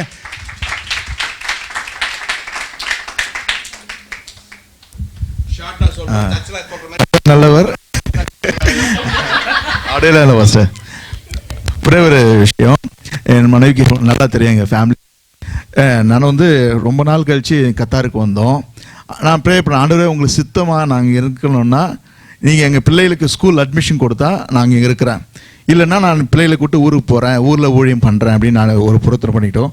அவர் ஸ்பெஷல் நீடு, எங்கே தேடியும் அவளுக்கு ஸ்கூல் கிடைக்கல. ஆனால் ஒரு ஸ்கூலில் ஒருத்தர் ரெஃபர் பண்ணாங்க, நீங்கள் இந்த ஸ்கூலுக்கு போங்க, அந்த ஸ்கூலுக்கு போய் ட்ரை பண்ணுங்கள். அங்கே போகும்போது கண்டிப்பாக அவளுக்கு இன்டர்வியூ எடுத்தாங்கன்னா அவளுக்கு கொடுக்க மாட்டாங்கன்னு நான் நினச்சேன். அதனால் அவங்க இன்டர்வியூ அட்டன் பண்ணும்போது அவர் சொன்னாங்க, ஆக்சுவலாக அவங்களுக்கு இன்டர்வியூவே கிடையாது, நீங்கள் நேராக சர்டிஃபிகேட் கொடுத்து ஜாயின் பண்ணிக்கிங்க. ஆனால் வந்து அவளுக்கு இது மாதிரி ப்ராப்ளம் இருக்குது, நாளைக்கு தெரிஞ்சால் ஏதாவது பண்ணுவாங்கன்னா அதெல்லாம் ஒன்றும் பிரச்சனை இல்லை, நான் வந்து ரிசைன்மெண்ட் ஊருக்கு போகிறேன், அதனால் கொடுத்து நான் போயிடுறேன், என்னை யாரும் கேட்க மாட்டாங்க அப்படின்ட்டு அந்த இன்டர்வியூ எடுக்கிறவர் எனக்கு சப்போர்ட்டாக பேசுகிறாரு. எவ்வளோ நல்லவர் பார்த்தீங்களா? ஆமே ஆமாம், கைதட்டுங்க. இப்படி எல்லாருடைய வாழ்க்கை சம்பவம் இருக்கும், சரியா?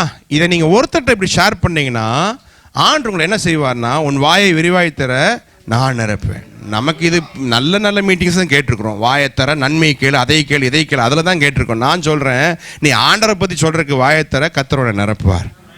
நீங்கள் ஒவ்வொரு நாளும் ஒவ்வொரு விதமான மனிதரை பார்க்கும்போது எந்த இன்சிடென்ட்டை சொல்லணும்னு கர்த்தர் உங்களுக்கு ஞாபகப்படுத்துவார். ஆமேன், சொல்லுவீங்களா? மறுபடியும் கை தூக்கி சொல்லலாமா? உங்களோட ஒரு நிமிஷம் பேசலாமா? இப்போ புரிஞ்சதை எப்படி ஷேர் பண்ணுறதுன்னு? ஆமாம், நர்ஸ் எல்லாம் இருக்கீங்களா? நர்ஸ் எத்தனை பேர் இருக்கீங்க? ஆமாம், எத்தனை பேரை பார்க்குறீங்க? எல்லாரும் நர்ஸா? மெடிக்கல் ஃபெலோஷிப் அப்படின்னா எத்தனை பேர் டெய்லியும் பார்க்குறீங்க? வாய் திறக்கலாம் தானே?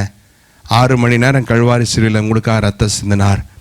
ஒரு சொட்டு ரத்தத்தை கூட தனக்குன்னு வைத்து கொள்ளலை, எல்லா சொட்டு ரத்தத்தையும் உங்களுக்கே கொடுத்தார். அவர் என்ன கேட்குறாரு? வாயை திறக்க சொல்கிறார். ஆமாம், உங்களோட ஒரு நிமிஷம் பேசலாமா? உங்கள் வாழ்க்கையில் நடந்த முக்கியமான சம்பவம் என்ன? என் வாழ்க்கையில் நடந்த முக்கியமான சம்பவத்தை சொல்லட்டுமா? அப்போ நீங்கள் அதை கொஞ்சம் டேஸ்ட்டாக சொல்லணும். அந்த சிஸ்டர் சொல்கிறாங்க இல்லையா, அந்த மாதிரி கொஞ்சம் டேஸ்ட்டாக சொல்லணும். அதுக்கு முன்னாடி நான் எவ்வளோ கஷ்டப்பட்டேன், வேலை இல்லாமல் எவ்வளோ கஷ்டப்பட்டேன், எங்கள் ஹஸ்பண்ட் எவ்வளோ பாஸ் சொன்னாங்க இல்லையா, அதுக்கு முன்னாடி ஸ்கூல் அட்மிஷன் கிடைக்காம எவ்வளோ கஷ்டப்பட்டேன்னு சொல்லிவிட்டு ஒரு 30 செகண்ட்ஸ் சொல்லிவிட்டு அப்புறம் நீங்கள் அந்த எப்படி நடந்தது, அந்த அட்மிஷன்லாம் எப்படி கிடச்சிது, வேலை கிடச்சிதுன்றதை அதை ஒரு 1 மினிட் சொல்லிவிட்டு அதுக்கப்புறம் என்ன சொல்லணும்னா, நான் இப்போ ரொம்ப சந்தோஷமாக இருக்கிறேன், இப்போ ரொம்ப ஹாப்பியாக இருக்கிறேன், எனக்கு இதை செஞ்சது ஏசப்பா தான், நீங்களும் இயேசுவை தேடுங்க. செய்யலாமா கூடாதா? ஓகே, சரி, நெக்ஸ்ட் ஸ்லைட். ரைட், சரி. அதுக்கு பிறகு அவங்ககிட்ட சொல்லிட்டு அவங்க பேசும்போது நல்லா காது கொடுத்து கேட்கணும். நம்மளே லொடன்னு இருக்கக்கூடாது. அவங்க முதல்ல என்ன சொல்கிறாங்க நல்லா கேட்கணும். சரியா? ஆமாம், எனக்கு தான் பேச தெரியும், ஆதியாகமத்திலிருந்து வெளிப்படுத்தல் வரைக்கும் பேசி முடிச்சிடக்கூடாது, நல்லா கேட்கணும். சரிங்களா? முதல்ல அந்த வீட்டை கண்டுபிடிக்கணும், அந்த நபரை கண்டுபிடிக்கணும். மத்திய 10-13 வீட்டில் போய் படித்து பாருங்கள், சமாதான நபரை ஐடென்டிஃபை பண்ணணும். நீங்கள் 10 பேர்கிட்ட சொல்லுவீங்க, 8 பேர் முறைச்சி பார்த்துட்டு போவான், 2 பேர் மட்டும் அக்கா சொல்லுங்கன்னு கேட்பான். 8 பேரை கவலைப்படாதீங்க, இந்த 2 பேரை பிடிங்க, அவங்க தான் சமாதானத்தின் நபர். ஓகேவா? அவங்கள ஃபாலோ பண்ணணும். சரி, அவங்களோட பேசும்போது அவங்க என்ன சொல்கிறாங்கன்னு காதை கொடுத்து கேட்கணும். எனக்கு முக்கியமான அப்பாயின்மெண்ட் இருக்குதுக்கா, நாளைக்கு வர்றக்கான்னு சொல்லிட்டு வரக்கூடாது. அவங்க கொஞ்சம் ஆமாம் காது கொடுத்து கேட்கணும், நல்லா கேட்கணும். கேட்கும்போது டாக்டர்கிட்டலாம் போனால் பேச விட்டுருவாங்க. அவன் பேசும்போதே தெரியும் இவங்களுக்கு என்ன பிரச்சனை, ஏன் பிரச்சனை, எதுக்கு பிரச்சனை வந்துச்சுன்னு கேட்பார். நீ ஐஸ்கிரீம் சாப்பிட்டியான்னு கேட்பார். ஆமாங்க ஐஸ்கிரீம் சாப்பிட்டு. அப்போ ஒரு கிட்ட பேசும்போது அவங்க அந்த பிரச்சனைக்கு ரூட் காசு நமக்கு தெரிஞ்சிடும். பைபிள் சொல்லுது கேட்கறதுக்கு தீவிரமா இருங்க. ஓகேங்களா? அப்பாயின்மெண்ட்லாம் வச்சுட்டு போகாதீங்க. எனக்கு அந்த அப்பாயின்மெண்ட் 8:30 இருக்குது, 9 மணிக்கு ஃப்ளைட்டு பிடிக்க போகணும், 9:30 மணிக்கு அப்படி இப்படிலாம் போகாதீங்க. அவங்களுக்காகவே போங்க, அவங்களுக்காகவே போங்க, அந்த ஆத்மாக்காகவே போங்க. சரி, அடுத்தது ஆமாம் டிசைன் பண்ணுங்க. அவங்களுடைய நீட்ஸ் என்ன பேசும்போதே தெரிஞ்சிடும், அவங்களுடைய பிரச்சனை என்னன்னு. அந்த பிரச்சனைக்கு சிலுவையை சம்மந்தப்படுத்தி காமிங்க. சிலுவையை மட்டும்தான் காமிக்கணும், வேற எதையும் காமிக்க கூடாது. சிலுவையில் ஆணுடைய அன்பு, கரிசனை, அந்த ரத்தம் சிந்தப்பட்டது, அதை மட்டும்தான் பேசணும், வேற எதையும் பேசக்கூடாது. சரிங்களா? சொந்த கதை சோக கதையெல்லாம் பேசக்கூடாது. சரிங்களா? சிலுவையை மட்டும்தான் பேசணும். பேசிட்டு அவங்ககிட்ட அவங்களுக்காக சேர்ந்து ஜெபம் பண்ணணும். ஒரு சின்ன ப்ரேயர் நான் உங்களுக்காக பண்ணுறேன், என் கூட சேர்ந்து பண்ணுங்க. நேற்று சொல்லி கொடுத்தேன் இல்லையா, அன்புள்ள ஏசப்பா, அன்புள்ள ஏசப்பா, உம்முடைய பிள்ளை நான் வந்திருக்கிறேன்ப்பா, உம்முடைய பிள்ளை நான் வந்திருக்கேன்ப்பா, இந்த பிரச்சனைக்கு சுகம் தாங்கப்பா, இந்த பிரச்சனைக்கு விடுதலை தாங்கப்பா. அவங்களும் சொல்லுவாங்க இந்த பிரச்சனைக்கு விடுதலை தாங்கப்பா, இயேசுவின் மூலம் பிதாவே. அவ்வளோதான், முடிஞ்சு. இந்த ஜெபத்தை அவங்க தொடர்ந்து வீட்டில் போய் பண்ணுவாங்க, அவங்க ஆண்டரோட சேர்ந்துருவாங்க. சரிங்களா? இதை செய்யலாமா? Okay, right, next. சரி, நெக்ஸ்ட் லைட் சீக்கிரம். ரைட், நல்லா கவனிக்கணும், பாரத்தோட கேட்கணும், டைம் பாஸ் கேட்கக்கூடாது. உங்களை பார்க்கும்போதே அவங்களுக்கு தெரியணும் இவங்க எனக்கு சொல்யூஷன் தருவாங்க. கான்ஃபிடன்ஸ் கெயின் பண்ணும். ஆத்ம ஆதாயத்தில் பெரிய பிரச்சனை நமக்கு சவால் என்னன்னா, மற்றவங்க கான்ஃபிடன்ஸை நம்ம என்ன பண்ணணும், கெயின் பண்ணணும். சரியா? அவங்களுக்கு ஒரு நம்பிக்கை வந்துருச்சுன்னா நம்மகிட்ட எந்த பிரச்சனையும் ஷேர் பண்ணுவாங்க. ஆல் இண்டியா ரேடியோவை மாறிடக்கூடாது. ஆல் இண்டியா ரேடியோவில் செய்திகள் வாசிப்பது நிர்மலா சீதாராமன் வாசிச்சுட்டு இருக்கக்கூடாது. ப்ரேயர் பாயிண்ட் சொல்கிறேன்னு அவங்க பிரச்சனை ஊரெல்லாம் சொல்லிடக்கூடாது. சரிங்களா? ரைட்டா? கவனிப்பீங்களா? ஓகே, கீழே நெக்ஸ்ட் ஸ்லைட். ரைட், பாருங்க, நல்லா நீங்கள் அபிஷேகத்தில் நிறைஞ்சு அன்பில் நிறைஞ்சு போய் தொட்டீங்கன்னா போதும், அவங்க அழுதுருவாங்க. ஆமேன். நம்ம கைகளில் அவ்வளோ வல்லமை இருக்குது. நீங்கள் ஜெபத்தோடு போகணும். நான் நிறைய வாலிபில் தொடும்போது எப்போ என்னடா பிரச்சனை அப்படின்னா அவன் கண்ணு கலங்கிறத நான் பார்க்குறேன். ஏன்னா அவன் சொல்லுவான், வீட்டில் எங்கள் அப்பா அம்மா ரொம்ப சண்டை போடுறாங்க, எங்கள் அப்பா ரொம்ப குடிக்கிறார். நம்முடைய கைகளில் ஸ்பெஷல் டச் இருக்குது, அது ஆண்டுடைய அன்பை அது பரிமாறும். ஓகேங்களா? சரி, ரைட். போதுமான நேரத்தை கொடுக்கணும், சரியான இடத்துல அவங்க கூட உட்காந்து பேசணும். சரியா? போதுமான நேரத்தை கொடுக்கணும். முக்கியமான அப்பாயின்மெண்ட்லாம் வச்சுட்டு ஆத்ம ஆதாயம் பண்ணக்கூடாது. ஆத்ம ஆதாயத்துக்காகவே டைம் ஒதுக்கிடணும். சரிங்களா? சரி, கை கொடுக்கறது பீட்டர் கை கொடுங்க, எந்திரிங்க. கொஞ்சம் பேர் கை கொடுப்பாங்க தெரியுமா? Praise Lord brother, praise Lord. கொஞ்சம் பேர் கொடுப்பாங்க, கொஞ்சம் பேர் பிரைஸ் லார்ட். இதில் எது ஒழுங்காக கை கொடுத்தது? கடைசி. ஆமாம், நேற்று நான் சொன்னேன், கல்யாண பத்திரிக்கை கொடுக்குற வருவாங்க, கண்டிப்பாக ஒருத்தராது வந்துடு. ரெண்டாவது ஒரு டைப்பு, உங்கள் கல்யாணத்துக்கெல்லாம் நான் கரெக்டாக மொய் வச்சுருக்கேன், என் கல்யாணத்துக்கு கரெக்டாக வந்து மொய் வச்சிரு. 3வது ஒருத்தன் கூப்பிடுவாங்க, கண்டிப்பாக வந்துடுங்க, ஒரு நாளைக்கு முன்னாடியே வந்துடுங்க, குடும்பமாக வந்துடுங்க. நம்ம ஆத்துமாக்களை ஆதாயம் செய்யும்போது நம்மளுடைய இருதயம் ஸ்பிரிட் டு ஸ்பிரிட் மினிஸ்ட்ரி. அது என்னது? நம்ம பக்கத்தில் பார்த்து சரிங்க, நல்லா இருக்கீங்களான்னு கேளுங்க. பீட்டர் கை கொடுங்க. நல்லா இருக்குங்களா பீட்டர்? நல்லா இருக்குங்களா பீட்டர்? இது சிரிப்பு எங்கிருந்து வருது? நான் இதுக்கு பேர் ஒரு சிரிப்பு பேர் வச்சிருக்கேன், ரப்பர் சிரிப்பு. நல்லா இருக்குங்களா பிரதர்? நல்லா இருக்குங்களா சிஸ்டர்? இந்த சிரிப்புக்கெல்லாம் யாரும் மயங்க மாட்டாங்க. ஆத்மாதாயம் பண்ணணும்னா எங்கிருந்து சிரிக்கணும்? இருதயத்திலிருந்து சிரிக்கணும். அவங்கள பார்த்து நல்லா இருக்கீங்களா சிஸ்டர், நல்லா இருக்கீங்களா பிரதர், நம்ம அன்பு பரிமாறப்படணும். அவன் 1008 தேவையோடு இருப்பான். ஆமென். சரி, நெக்ஸ்ட். ஓகே, அதுக்கு முன்னாடி சரி, நல்ல ஹாஸ்பிட்டாலிட்டி. நல்ல ஹாஸ்பிட்டாலிட்டி பாருங்க. சுவிசேஷம் சொல்றதுக்கு முதல்ல வாயை திறக்கணும். ரெண்டாவது எதை திறக்கணும்? பர்ஸை திறக்கணும். பக்கத்தில் கை கூட சொல்லுங்க, பர்ஸை திறக்கணும். அதுதானே பஸ் கஷ்டம். 6 மணி நேரம் உங்களுக்காக சிலையில் ரத்தம் சிந்தின ஆண்டவருக்கு ஒரு சொட்டு ரத்தத்தை கூட தனக்குன்னு வச்சு கொள்ளாம எல்லாத்தையும் உங்களுக்கே சிந்தினவருக்கு ஒரு டீயும் ஒரு வடையும் வாங்கி கொடுக்கூடாதா? ஒருத்தனுக்கு வெறும் வாயில வடை சுடக்கூடாது. அவனை வாங்கி கொடுத்து பாருங்க, நல்லா பேசிட்டே இருக்கிறாங்க அன்பு. Okay, next.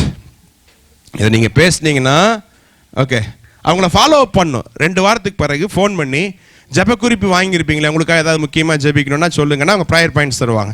அதுக்காக பாரப்பட்டு ஜெபம் பண்ணிட்டு 2 வாரம் கழிச்சு ஃபோன் பண்ணி கேட்கணும், நான் இந்த காரியத்துக்காக ஜெபம் பண்ணா எப்படி இருக்குது, எப்பாடா ஒளிஞ்சது சனியே அப்படின்ட்டு ஓடி வந்துடக்கூடாது. புரிஞ்சுதா? பாரப்பட்டு கேட்க. ஃபாலோ அப் ரொம்ப முக்கியம். எது? ஐயோ, இன்னொரு சமோசாவுக்கு இன்னொருக்கு டீக்கு இடம் வச்சுட்டாரு பாஸ்டர் அப்படின்ட்டு எங்கடா காசு செலவு பண்ணுறேன்னு ஓடி வந்துடக்கூடாது. ரைட்டுங்களா? ரைட்டா? நான் 1200 ரூபாயை ஃபுல்லாக ஸ்டூடெண்ட்ஸுக்காகவே செலவு பண்ணேன். திடீர்னு ஒருத்தன் ஜெர்மனிலேருந்து கூப்பிட்டான், சார் பால் டேவிட் பேசுகிறேன்னா. என்னடா எனக்கு ஞாபகம் இருக்கான்னு கேட்டேன். ஞாபகம் இருந்துச்சு. அவங்க அப்பா ஒரு சாதாரண வாட்ச்மேன் பீகாரில். அவங்க அம்மா எங்களுக்கு துணி துவைச்சு போடுவாங்க. அவன் எங்கிட்ட 8th கம்ப்யூட்டர் சயின்ஸ் படித்தான். இப்போ 20 வருஷம் கழிச்சு ஜெர்மனியில் ஐடி இன்ஜினியராக உட்காந்து அதை மறக்காமல் என்னை கூப்பிடுறான் பாருங்க, சார் நல்லா இருக்கிறீங்களா, நான் பால் டேவிட் பேசுகிறேன், உன் ஆகாரத்தை தண்ணீரின் மேலே போடு அனே. ஆமென். பக்கத்தில் கை கொடுத்து கேளுங்க, பர்ஸ் திறக்கிறதுக்கு ரெடியா? இப்படி தெரிஞ்சிருந்தா அந்த கான்ஃபரன்ஸுக்கே வந்திருக்க மாட்டேன் pastor. Okay, next slide. Follow பண்ணுங்க, ஆண்டவங்களை ஆசீர்வதிப்பார். சரி, நெக்ஸ்ட். சரி, இது டீம் மினிஸ்ட்ரி. இப்போ ஓகே, டீம் மினிஸ்ட்ரி போறீங்க, நீங்க ஒரு ரீஜியனுக்கு போறீங்க, அதை ஐடென்டிஃபை பண்ணணும். சரியா? ஃபர்ஸ்ட் அந்த ரீஜனை பத்தி படிக்கணும், அவங்க தேவைகளை படிக்கணும், அந்த மக்கள் யாருன்னு படிக்கணும், அவங்க ரிலீஜியன் படிக்கணும், அவங்க அட்மின் சிஸ்டம் படிக்கணும். ஓகேங்களா? இப்போ டீம் மினிஸ்ட்ரி பண்ண போறீங்க. Okay, next slide. ஓகே, என்னென்னலாம் வைக்கலாம்? இங்கே நிறைய டீச்சர்ஸ் இருந்தால் ஸ்போக்கன் இங்கிலீஷ் கிளாஸ் வைக்கலாம். ஓகே, கம்ப்யூட்டர் சென்டர்ஸ் வைக்கலாம். இதெல்லாம் பாயிண்ட் ஆஃப் கான்டாக்ட். இதெல்லாம் என்னது? இது சுவிசேஷம் சொல்றதுக்கு ஒரு அறிமுகப்படுத்துகிற பாயிண்ட். இங்கே நிறைய டீச்சர்ஸ் இருப்பீங்க, ஃப்ரீ டியூஷன் சென்டர்ஸ் நடத்தலாம். ரைட்டா? ஸ்போக்கன் இங்கிலீஷ் படித்தவங்க நிறைய பேர் இருப்பீங்க, ஸ்போக்கன் இங்கிலீஷ் நடத்தலாம். இதெல்லாம் செஞ்சால் பிள்ளைங்க வருவாங்க. Medical centres, first eight centres நடத்தலாம், மெடிக்கல் கேம்ப்ஸ் நடத்தலாம், ஹெல்த் அவேர்னஸ் பண்ணலாம். ஒரு 4 நர்ஸ் சேர்ந்து ஒரு கேம்ப்ஸ் நடத்தலாம். எல்லாத்துக்கும் என்னதான் வேணும்? மனசும் பைசாவும் வேணும். ஆமாம், திறக்கணும். ஆமாம், அடுத்தது எப்போ ஜாயலுக்காசில் புதுசாக நெக்லஸ் போடுவான்னு பார்த்துட்டு இருக்கக்கூடாது. ஓகேங்களா? எதுக்கு செலவு பண்ணணும்? ஆண்டவருக்காக செலவு பண்ணணும். சரி, நெக்ஸ்ட்டு ஸ்கில் டெவலப்மெண்ட் சென்டர் நடத்தலாம், டிரைவிங், மியூசிக் ஸ்கூல் பண்ணலாம், பேக்கிங் கிளாஸஸ் பண்ணலாம். பிளாக் ஃபாரஸ்ட் கேக் செய்வது எப்படி அப்படின்னு சொல்லி கொடுத்தா 12வது படித்த பிள்ளைங்கள அக்கா சொல்லிக் கொடுங்க, அக்கா ஆன்ட்டி சொல்லிக் கொடுங்க, ஆன்ட்டி நீங்கள் செஞ்ச கேக் சூப்பராக இருந்தது. காசு வாங்கிட்டு சொல்லக்கூடாது, ஃப்ரீயாக சொல்லி கொடுக்கணும். பக்கத்தில் கை கொடுத்து கேளுங்க, சொல்லுங்க, காசை வாங்காதீங்க, காசை செலவு பண்ணுங்க. பவுல் சொல்லும்போது சொல்றாரு, செலவு செய்யவும் செலவு பண்ணப்படும், குறைந்த விலையில் சொல்லித்தரப்படும். அப்படியெல்லாம் நோட்டீஸ் அடிக்காதீங்க, இலவசமாக சொல்லித்தரப்படும். எப்படியாவது ஆதாயம் பார்த்துறது இல்லையா? எப்படியாவது ஆதாயம் பார்த்து அப்படி செய்யாதீங்க. உங்களுக்கு டிரைவிங் தெரிஞ்சிருந்தா, எப்பா டீசல் நானே போட்டுக்கிறேன், வா நான் உனக்கு சொல்லித்தரேன்னு சொல்லுங்க. 10 கேம்ப் இருக்கிறவங்க வருவாங்க, 2 பேராவது ஆத்மா ரட்சிக்கப்படுவோம். இங்கே டிரைவிங் தெரிஞ்சவங்க எத்தனை பேர் இருக்கீங்க? கார் வச்சிருக்கவங்களாம் கை தூக்குங்க. டிரைவிங் சொல்லி தரலாமா கூடாதா? இங்க சொல்லி தரக்கூடாது, நம்ம ஊர்ல சொல்லி தரலாம். ரைட்டா? நம்ம ஊர்ல சொல்லி தரலாம். ஓகே, இங்க சொல்லி தரலினாலும் பரவாயில்ல, நம்ம ஊர்ல சொல்லித்தாங்க. ஓகே, ஸோ என்ன சொல்ல வரேன்னா, நமக்கு நிறைய சேனல்ஸ் இல்லை. போட்டுக்கிறேன், ஒரு 4 வாலிப பையனை பின்னாடி உட்கார வச்சுட்டு வானா 1 வாரத்தில் ஒரு டைமு 4 பையங்க வந்தாங்கன்னா, ஒரு வாரத்தில் 10 வாலிபனுங்க நம்ம கூட வருவானுங்க. சாயந்தரமும் சொல்லித்தரேன், 20 வாலிபனு வந்தானுங்க. இவனுக்கு ஆண்டவருடைய அன்பை சொல்லலாமா முடியாதா? நம்மகிட்ட டீசல் போடுற கூட காசு இல்லாமையா இருக்குது. ஆத்மா வேணும்னா எவ்வளவும் கிரயம் பண்ணுவோம் நாம.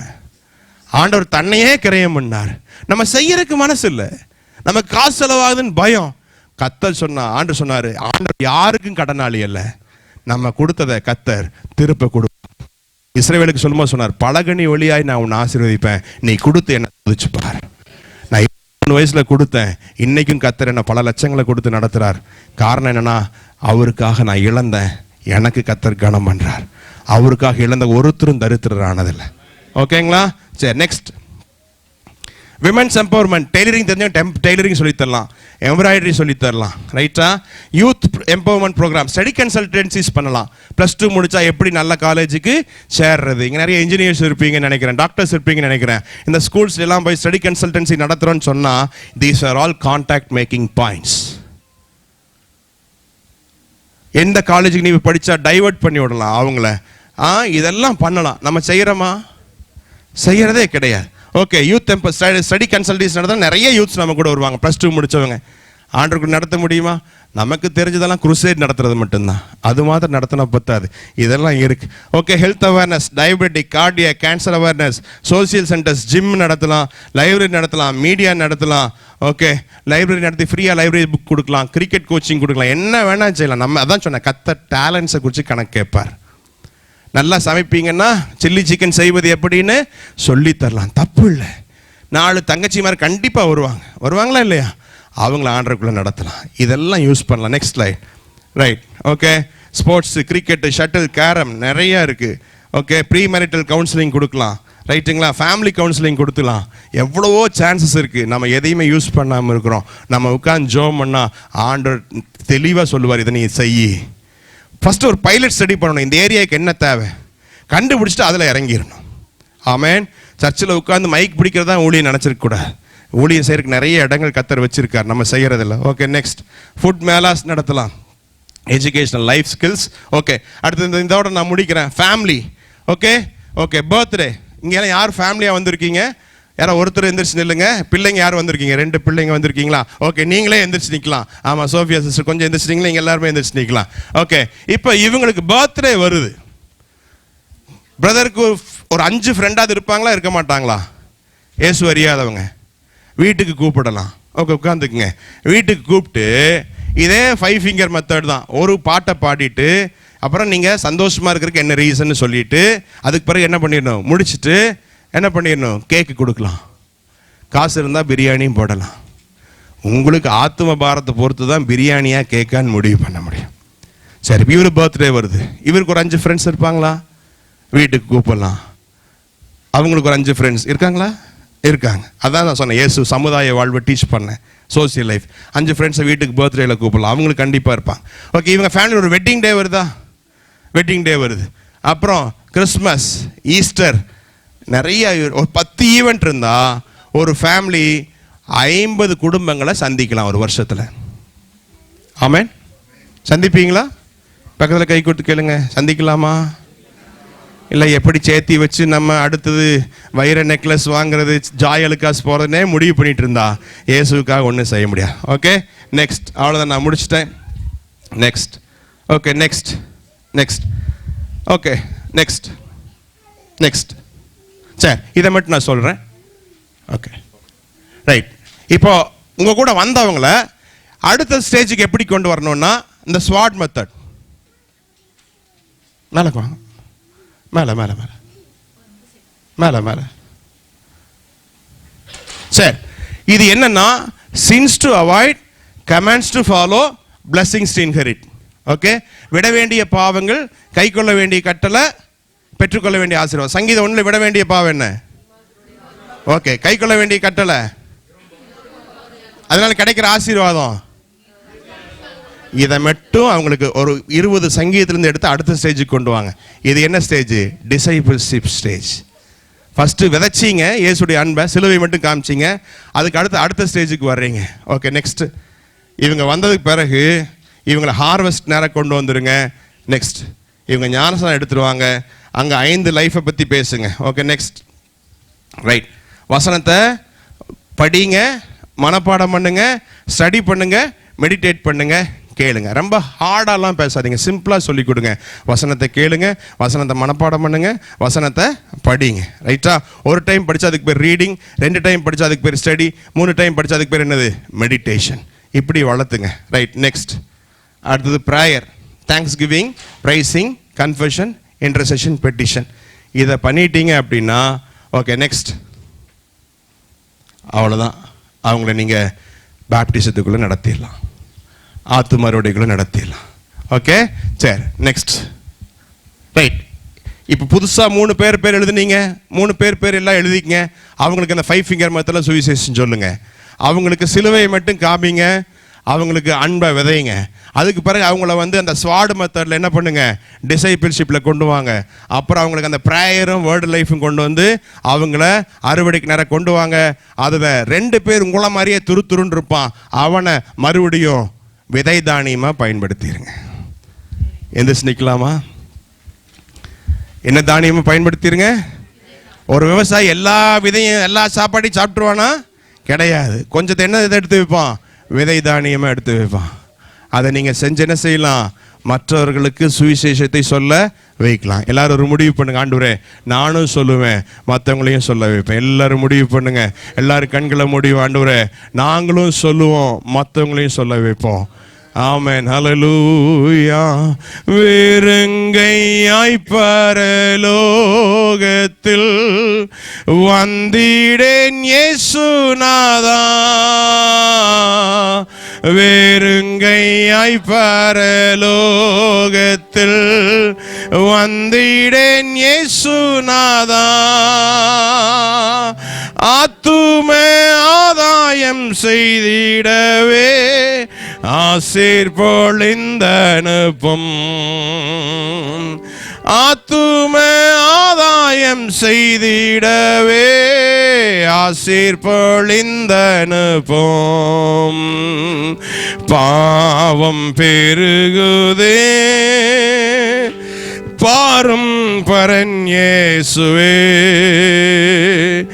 ஆலியும் அனுகூலம் அதையும் ரட்சிப்பீரே. ஆண்டவர் நமக்காக கல்வாரி சிலுவையில் சிந்தின ரத்தத்துக்கு பிரதிபலன். ஆண்டவர்கிட்ட சந்தோஷப்படுத்துகிற ஒரே காரியம், வேதம் சொல்லுது, மனம் திரும்புகிற ஒரு பாவியினும் தன் பரலோகத்தில் சந்தோஷம். நம்ம கை நிறையா போய் ஆண்டவருக்கு ஆத்துமாக்களை கொடுக்கும்போது ஆண்டவர் சொல்லலாம், அப்பா எனக்காக ரத்தம் சிந்தினீங்க, உங்களுக்கு ஆத்துமாக்களை கொண்டு வந்திருக்கிற ஆண்டவரே, டாடி நீங்கள் எனக்காக செய்ததுக்கு, நன்மைகளுக்கு, நல்ல கொடுத்த நல்ல குடும்பத்துக்கு, நல்ல பிள்ளைகளுக்கு, நல்ல வேலைக்கு ஆண்டவரே நமக்கு ஒரு கூட்ட ஆத்துமாக்களை சம்பாதிச்சு கொண்டு வந்திருக்கிறேன் அப்படின்னு அப்பாவுடைய முகத்தை சந்தோஷமாக பார்க்கும்போது அவர் உங்களை பார்த்து சொல்லுவார், கொஞ்சத்தில் உண்மையுள்ள என்னுடைய ஊழியக்காரனே, என்னுடைய எஜமானுடைய சந்தோஷத்துக்குள்ள பிரவேசி. நம்முடைய அப்பான்னு சொல்லுறது மாத்திரம் இல்லை, அவரை நம்ம சந்தோஷமாக பார்க்கணும். சீக்கிரத்தில் இயேசு வரப்போகிறார், மத்திய ஆகாயத்தில் இயேசுவை நாம் சந்திக்க போகிறோம். அவரை நம்ம சந்தோஷமாக பார்க்கணும். ஆண்டவர்கிட்ட எல்லாரும் பேசுங்க, ஆண்டவரே வரும்போது ஒரு கூட்ட ஆத்துமாக்களை நான் கொண்டு வருவேன் ஆண்டவரே, ஆண்டவரே உமக்காக நான் ஒரு கூட்ட ஆத்துமாக்களை கொண்டு வருவேன் ஆண்டவரே, என்னை உமக்கு ஒப்பு கொடுக்குறேன் ஆண்டவரே. எல்லாரும் ஆண்டவர்கிட்ட பேசுங்க. ஹல்லேலூயா, ஹல்லேலூயா.